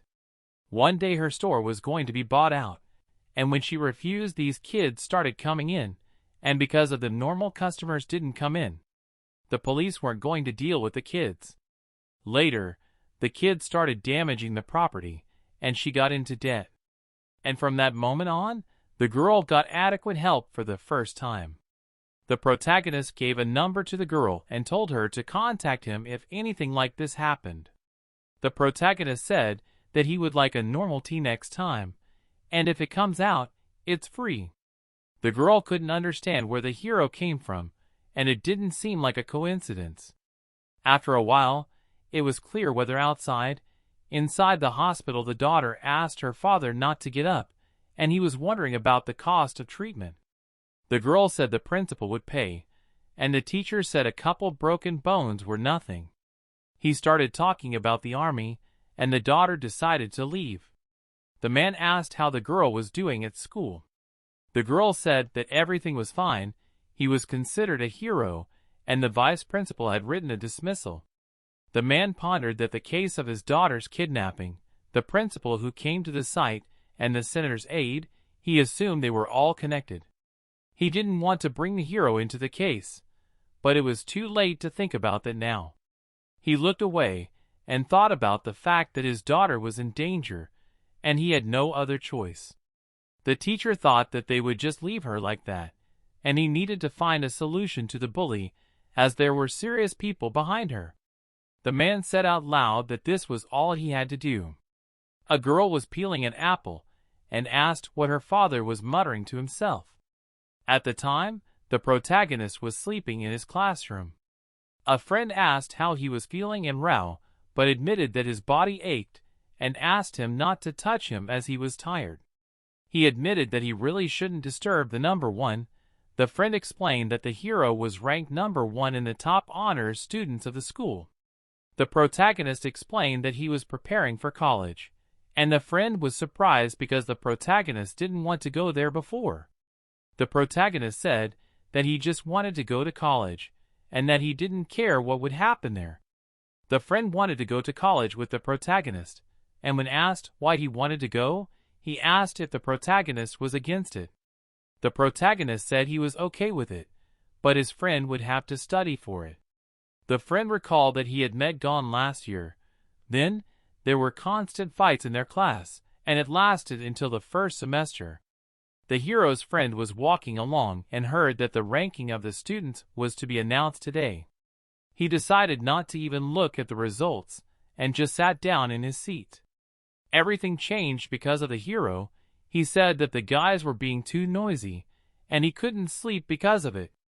The regular students were surprised that he was rude to the bullies. One of the enemies came to beat up the hero, but the main character needed only a day to subdue all the bullies in their class. Around the hero after that started rumors, but his friend did not cause negative emotions. One day he came up to the hero, said hello and introduced himself. The hero did not immediately understand what they wanted from him, and the guy said that instead of sleeping, he could be friends with him. The protagonist looked at the guy and asked again, "Friend?" At that moment, the guy saw emotion on the protagonist's face for the first time. He extended his hand and apologized for being late. After a while he asked if the hero was going to shake his hand. They shook hands, and at that moment the guy felt a strange energy from Gong. He realized why he was being avoided, because there was an indescribable feeling. Later they went to a cafe together with the hero. The friend explained that it was ramen, and that it was to be eaten. The friend assumed that it was the first time the hero ate in a diner, and it turned out to be true. The protagonist marveled at all sorts of little things, such as the curls in the ramen. The friend even wondered if Gong was some kind of alien. Gong was happily eating the ramen, and the friend smiled as he watched. After a while, he asked for 2 more servings. They started talking a lot and skipping classes together. The friend wanted to teach the hero how to socialize since they were friends. After the hero realized what the problem was, he immediately changed. The friend asked if the hero washed at all, and Gong asked why a regular guy would need so much grooming. The friend shouted that he still needs to bathe. The friend never saw the hero studying, but he was always first in their school. The friend was angry, as the hero was more like some kind of superhuman. With the arrival of the hero, their class became much better. The friend could not go to college, because his family had no money for tutors. In the end, the protagonist began to help his friend with his studies. Gong gave the guy notes. The protagonist told the friend to study hard so that he could go to college with him. The friend said out loud that he would have to work hard. At that time in the main character's house, the main character started to undergo new training, which was aimed at keeping his balance. Thinking back to the past, The guy realized that he was having trouble keeping his balance. Practicing alone reminded the protagonist of the first training. The protagonist thought about what would happen if he became stronger, but it was a controversial issue because of the pain. If God is to blame, the protagonist believes that he is a real sadist. The protagonist noticed that since the beginning of training his balance had improved well. Looking at his phone, the guy realized that it was time to see his girlfriend. After a while, it was raining outside. The protagonist was sitting inside the mansion at the same table with the girl. She finished the book and said it was boring. The hero asked what exactly was wrong. She explained that it was banal, and there was a romantic relationship at the beginning. The hero asked if that was it, and the girl thought that if it wasn't for her grandfather, she wouldn't be sitting here. The girl said the guys in the book were wasting their lives, and the hero said they were in a hurry, and she should read more books. The hero said the novels weren't so bad, and the girl promised him. Her face creased, and she looked closely at the hero's book. She was sure he was reading completely different books. The girl had long ago stopped studying because she dreamed of being a celebrity, but because of her grandfather and the hero she was doing it now. Her parents didn't care about her, but her grandfather did. She initially reacted very strongly to the 2 hours of classes every weekend. The girl said his decision was final, and the girl called the hero a nasty person. The grandfather called the hero a perfect big brother. To the girl told that he stinks. Also she refilled one in Zindan. The grandfather said that the Gong is not to blame, and he is not going to repeat. The old man said that if the girl is against it, then let her go. He will not explain anything else to her. The girl herself was not against Gong, but if her father found out, she would listen to his scolding. The girl agreed for 2 hours, and asked her grandfather to fulfill his promise. She guessed what the grandfather wanted, and it annoyed her. The hero asked if the girl had finished, and the girl replied sarcastically as usual. The hero continued, and the girl thought about how the hero pissed her off. The protagonist knew that the grandfather had asked the girl to help him, but it was incredibly difficult. The girl sat on her phone, and her expression changed dramatically. She asked to call it a day. The main character said it had only been an hour, and the girl said they weren't doing anything good anyway. The hero stood up and told the girl to follow him. He told her that he was now the girl's bodyguard. The guy asked not to pay attention to him, and the girl was just furious. Together they were walking down a rainy street. She was walking along with the guy and was incredibly angry. The guy asked who the hero was, but the girl did not answer and suggested going to a cafe. The hero did not know that the girl also has a cute side. At that time, they arrived at the cafe. The girl was drinking a drink, and all the surrounding guys were paying attention to her. She looked as classy as possible. The guy thought about his heart stopping when he got a positive response from the girl. He thought about how beautiful the girl in front of him was. The guy was just very happy about this date, but he was a little disturbed by the hero, who was following them all the time. The girl started yelling at the hero and kicked him out, but he said he was staying if he wanted to. He showed the girl a cell phone with the grandfather's name on it. She asked the hero to get off her back. She snapped and started to leave the cafe. The guy ran after her. The hero watched silently and took what they did not clean up to the employee. The hero left the building and looked around surprised that it was still raining. The hero decided to slowly lower the sound threshold and find the girl. The protagonist concentrated. He couldn't find the girl, but he had to find her. Then the grandfather told him that the parents didn't care about the girl. He said that the hero knew her better than the old man, so he asked him to look after her. The hero didn't know why he had to do all this, but he knew that this neighborhood was dangerous. The girl and the guy were walking down the street. They were talking about something and did not pay attention to what was going on around them. The guys in the car noticed the girl. The guys appreciated the girl well and thought they would pay well for her. The partner told the man to get ready. The couple managed to break away. The guy suggested that they would be hard to find and offered to take shelter in the store. The guy asked the girl who the hero was, and she finally confessed that he was her bodyguard. The guy was surprised, and the girl said it was because of her grandfather. The guy said that's pretty unusual. At the same time, right in front of the couple, there was a fight over a debt. One man was beating the other.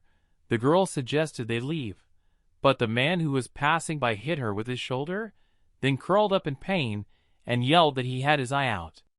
The girl took him behind her back and, apologizing, asked if she saw the fight. The girl was a little confused about what he was talking about, and he pointed to the man who had allegedly been stabbed in the eye. He also said that it might be the girl's doing, and she was running away now. She was very vigilant and didn't know what to do. At the time, the man was yelling about how hurt he was. He looked at the guys and his eye was bleeding. The couple didn't know what was going on. The guy suggested that the man should go to the hospital, but the man said he should go straight to the police. He said that the girl pierced his eye on purpose, and it could be called an attempt on his life. The girl really wanted to believe that it was a prank. She realized that she was in the wrong place at the wrong time. The guy asked the girl's friend if he was with the girl, and he started to say that he wasn't, and got punched right in the face for looking at her. The girl asked how the guy was feeling, but she was held down by a man who wanted compensation. The girl asked for 1 minute and pulled out her phone to contact her grandfather, but the man just snatched the cell phone and said she wouldn't need it anymore. The man asked his partner to take care of the boyfriend. At that time, the girl's boyfriend fought off the enemy's hand, and then the boy's face stirred as the enemy pulled out a knife and held it to the boy's side. He threatened him and told him to do whatever they told him to do. The girl asked for a phone so she could contact her grandfather, who could pay for everything. The enemies didn't care who the girl's father was. The partner also said that the man was now canceled as an invalid for the rest of his life. The girl shouted, "What did these enemies want from her?" The man yelled back at her and threatened to knock out all her teeth. The girl started to call for help. Eventually reinforcements arrived. The enemy with glasses ordered them to get rid of the girl's boyfriend. He hugged the girl and said they should move to a quiet place. He told the girl to answer his questions, and the first question he asked her was that her name was Haeon. The second, he learned that the girl was 16 years old. That pleased the kidnapper, so he asked who the girl's father was. She told him that he was a businessman from the house. He was sure he could get a fortune for the girl. It continued to rain outside. The protagonist kept walking, taking his time, because what could happen to her in a crowded place? The protagonist was already thinking about leaving, but he was worried that the girl didn't pick up the phone. She was blindfolded at the time. She was very worried. As it turned out that she was grabbed by bandits, her shoulder was touched, and she was very scared. The man ordered the girl to calm down as it was going to be over soon. He kicked her forward and told her to move. A guy with glasses was watching. He assumed it was a kidnapping and looked at the guys with contempt because they wanted to kidnap a child. At that time, the hero called the girl. Once someone picked up the phone and immediately dropped it, but the hero managed to hear the girl crying in male voices. The protagonist contacted the grandfather and told him that Haeyoung had been kidnapped. The protagonist said he couldn't contact the girl, and the grandfather asked what he could do. The protagonist explained that the grandfather would behave as usual. When asked what to say to the girl's father, the hero was no help, so he told the grandfather to decide for himself. The guy with glasses looked at them. He knew he couldn't risk it. He hadn't recovered yet, and it was dangerous to fight in such a state. He decided to just follow the girl. Then there would be a chance to save her. He followed the enemies to a building. Looking closer, he realized it was a Chinese restaurant. He went inside and realized that everything was Chinese style. The restaurant worker came up to him and asked him if there was a reservation. He said there wasn't. The guy asked where the restroom was and the girl pointed to the side. As she was leaving, she told the guy to come to her if he needed anything. He went to the place the girl pointed to. He went to the door and opened it and found himself on the street. He took a good look around, as he was sure there were more entrances and exits. He had an idea in his head and went to the men's restroom. Stepping into the stall, he exhaled and used the transmission. He imagined that his senses were like shifting gears. He didn't release his full power, as now he needed to find out the girl's whereabouts by hearing. He put his ear close to the wall. Concentrating as much as possible, he managed to pick up the right frequency. The girl was screaming and begging to be let out. The other girls had no hope of help anymore and just sat there desperate. The guy was able to pinpoint the exact location and was surprised to see such a huge number of people. He took his briefcase, opened it, and took out his gloves. He put on the gloves. Later he put on a ski mask. At that time in the internet cafe, the protagonist hacked into a cell phone carrier to track her location. It turned out that the girl was in the area of Chinese restaurants. The hero ran some more numbers and knew for sure that the girl was within 30 meters of the Chinese restaurant. After the hero ran the owner of the restaurant, he realized that he was involved in underground business, probably selling people. The protagonist decided to find out for sure. The hero called the enemy's phone and said that he knew everything. He offered the enemy to confess. The interlocutor pretended not to understand anything, and the hero said that he would answer for the recent kidnapping personally. The protagonist, when asked who he was, said he was a bird that would imprison the enemy to death. The protagonist asked if the grandfather had been called and realized they weren't going to call. He explained that he had everything under control to reassure the grandfather. The protagonist promised to bring the girl back today and said goodbye. The protagonist checked the location of the girl's phone again. There was no movement, so it was possible to assume the connection between the restaurant and the enemies. Next to the girl there were 3 more cell phones. The hero realized that it was a kidnapping of the girl, and he only had to find them all. The protagonist was sure that he would quickly get rid of the enemies. At that time a man received a call, and he said that everything was quiet. The others were nervous as they thought they had been spotted. The enemy said that he got a call and said that they knew everything. He said that the guys should be careful about the girl as she was a powerful find. They agreed, and the girl was supposed to be for Samuel. The enemy asked his partner what was sent to him. He said it was spam. He had closed the loan last year. He said that he and his mom were often harassed by creditors, but they sorted out the issues. When asked what they want now, the man said he didn't know. They wouldn't leave until they got their money. The enemy asked what the problem was if he got his money back, and the partner said none. They turned around sharply as they heard a noise. A man ran in and started yelling. He told them that some kid had gotten to them. He reported that the dude was wearing a mask and was probably some kind of sniffer. When asked if the guy was alone, the enemy hesitated. At the time, the guy with the glasses was running away from the chase.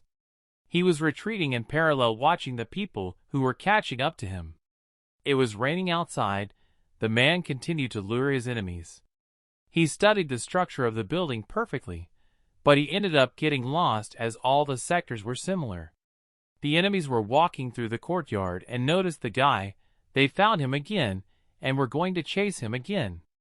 The guy had planned things completely differently, and this is how he ended up in the tiger's den. The enemies went to attack, and he took out a hammer and tried to eliminate one of the enemies with one blow. He easily dodged and counterattacked, which he managed to avoid. He made another attack with the knife. The guy miscalculated. Just now, he almost got stabbed. The guy was thinking that no matter how slow his opponents are, he can't do anything, and experienced fighters move very fast. A second thug entered the fray, wielding a nunchaku. He threw a punch, which the guy noticed and was able to dodge, but it was followed by another punch, which he was unable to dodge. He was injured in the arm, and another bandit entered the fray with a knife. The guy sincerely didn't want to do this, but he had no choice. He took a deep breath, he released more power, and his whole body started to ache. Even his consciousness was filled with pain. In an instant everything around him seemed to freeze. The pain spread from his fingertips to his shoulder. He gave a light thrust of his finger on his attacker's fist, and his bones were broken in an instant. Later, he set about disarming the other enemies. He struck one of the bandits with his nunchaku, causing blood to spurt from the bandit's head. The enemy's skull shattered instantly, and blood flew in all directions. 2 enemies were left. He looked at his hammer and grabbed it. He started to rise, and the enemy begged him to stop. The guy looked at the bloody body of one of the enemies, and almost threw up. He held himself back, and turned around. He walked forward, and near a wall, he spun against it. He was beginning to feel incredibly bad that he had killed a man with his own hands. He saw an open door and ran inside. Looking around to see if there were any people in the place, he started throwing up. He had a sudden headache. His body was very weak from the recent exertion. He didn't want to start laying down with a seizure again. He heard a noise outside the door. He tried to calm his thoughts with the fact that he had killed the killer. He said in a voice that he had a lot more to do, and he needed to stop whining. At that time, the protagonist was watching the enemies with binoculars. He found it very strange that they were supposed to patrol in groups, but in the end, they all rushed to one place. The hero reached into his pocket and pulled out his favorite weapon, coins. He gave a serious look and decided to move out. He crouched on the roofs of the building and pushed off with his legs, which made it feel as if the hero was flying. With just one jump, the guy managed to get to his desired location. He climbed down from the tree and looked around, surprised at how easy it was to get into the bandits' lair. The protagonist thought about the fact that it had cost the bandits a lot of money to buy such a huge territory. The protagonist heard the sounds of fighting. He immediately realized that someone had infiltrated the place just like him.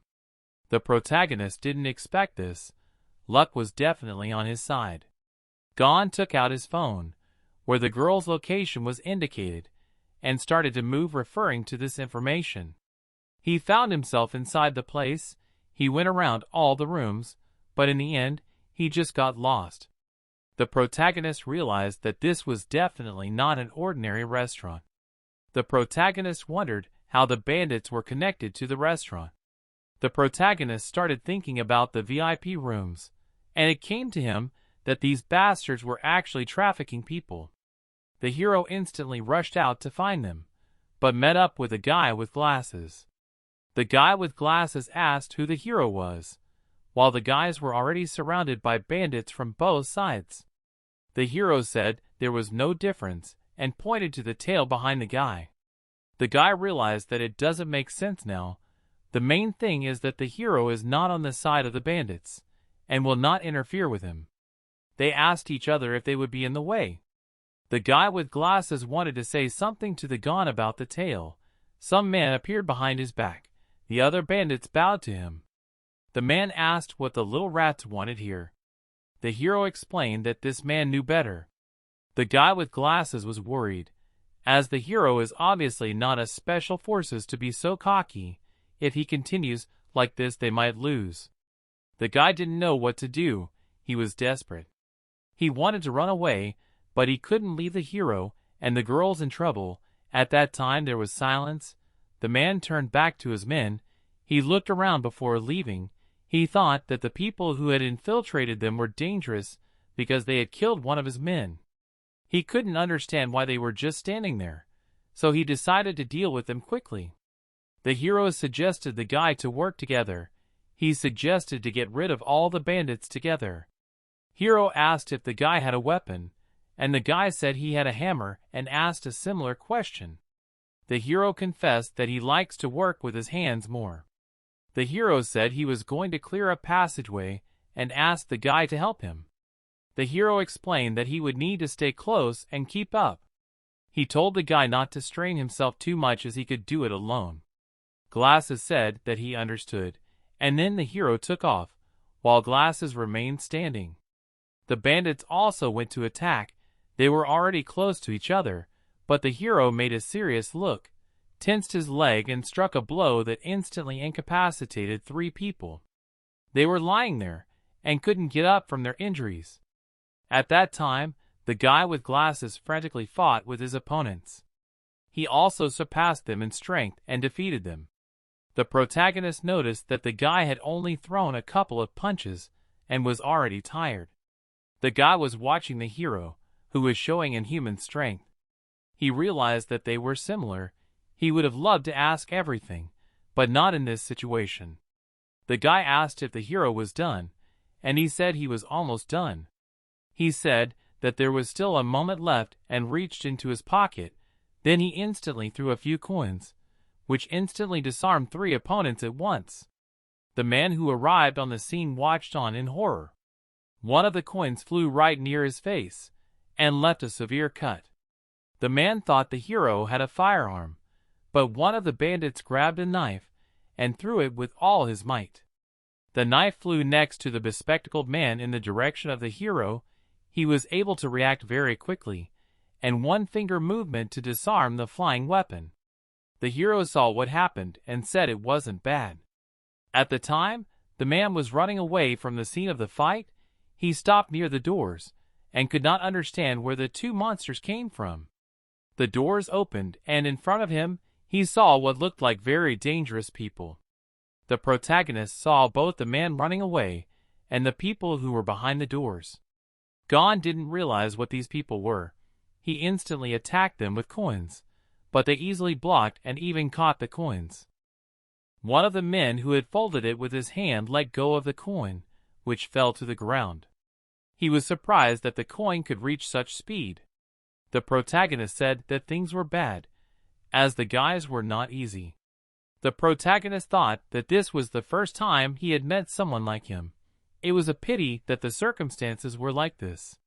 The protagonist estimated the abilities to be at least 1 level, and his own to be 2 levels higher. The protagonist asked how strong the guy was on a 5-point system, and he said 2. The protagonist said okay, and jumped off the balcony. In the air, he attacked again with his coins. But the man easily dodged. He took out a knife from his pocket and went to attack the hero. Before he could land, the enemy stabbed him with his knife, but he managed to dodge. He looked carefully at the enemy, and the guy with glasses counterattacked with his hammer. The enemy retreated. The new acquaintance of the hero asked why he had come, and Gong said that he needed to save the girl. The hero began to describe the girl, and the bespectacled man asked if she was with a guy. They realized that they had come here to save a girl. Although they didn't have time to think about it now, they stood back to back. The hero said that the enemies were martial arts masters. The protagonist called the enemies Ronin, fighters without a master. The protagonist thought that even if they were stronger physically, the enemies could overcome this with the help of martial arts, and the guy's stamina was not infinite. The protagonist said that they needed to get over it quickly, and the guy thought about the pain that came over him. He decided to let his body cool down and slowly shed all the limitations. He decided to unleash all of the body's capabilities. He decided to unleash all of his abilities for a short period of time. The protagonist took a coin and tossing it told the guy to advance. The enemy dodged the coin while the guy was getting close to him. He hit the hammer on the knife, and it broke the knife. The next attack came on the leg of the enemy. The enemy was retreating under the pressure of the guy's attacks. When he fell, the hero pushed off his back and was in the air. From there he started shooting coins, while his friend was fighting in hand-to-hand. He was finding the battle very difficult. He paid attention to the attack and was able to dodge at the last moment. The enemy tried to make another strike, but the hero intervened and kicked the enemy's head. Gong's partner went on the attack and hit the hammer right on the enemy's leg. At the end of the battle, all the enemies were lying on the ground. The hero noticed that one man was hiding behind a table and instantly rushed towards him. Finding himself right in front of this man, he kicked him once and said goodbye to him. Going through the man's things, he found a cell phone. The hero said they had to move on, and picked up the other guy by the scruff of the neck. Gong asked if his acquaintance was okay, and he said he was. The guys ran and looked for the warehouse. A man with a gun appeared in front of them, but the hero was alone. With a coin toss, he eliminated the enemy. The man said that the girl should be in the basement. The hero stopped and realized that under the ground just should be kitchen warehouses. The guys decided to go through the kitchen, and the people along with the waitresses were surprised. They walked confidently towards the kitchen, while the girls watched them. The main character was sure that it was definitely an underground warehouse. The girl tried to stop the guys, but they did not listen to her and already stood at the entrance to the kitchen. They continued their way in the kitchen, and they were approached by an evil cook who told them to get out. He started screaming, but the hero disarmed him with one accurate punch to the stomach. The guy with glasses pointed to the place where the stairs to the basement were. One of the cooks yelled at the guys. He kept saying that outsiders can't come in here. He wanted to add something else, but a coin broke through the wall right next to his head.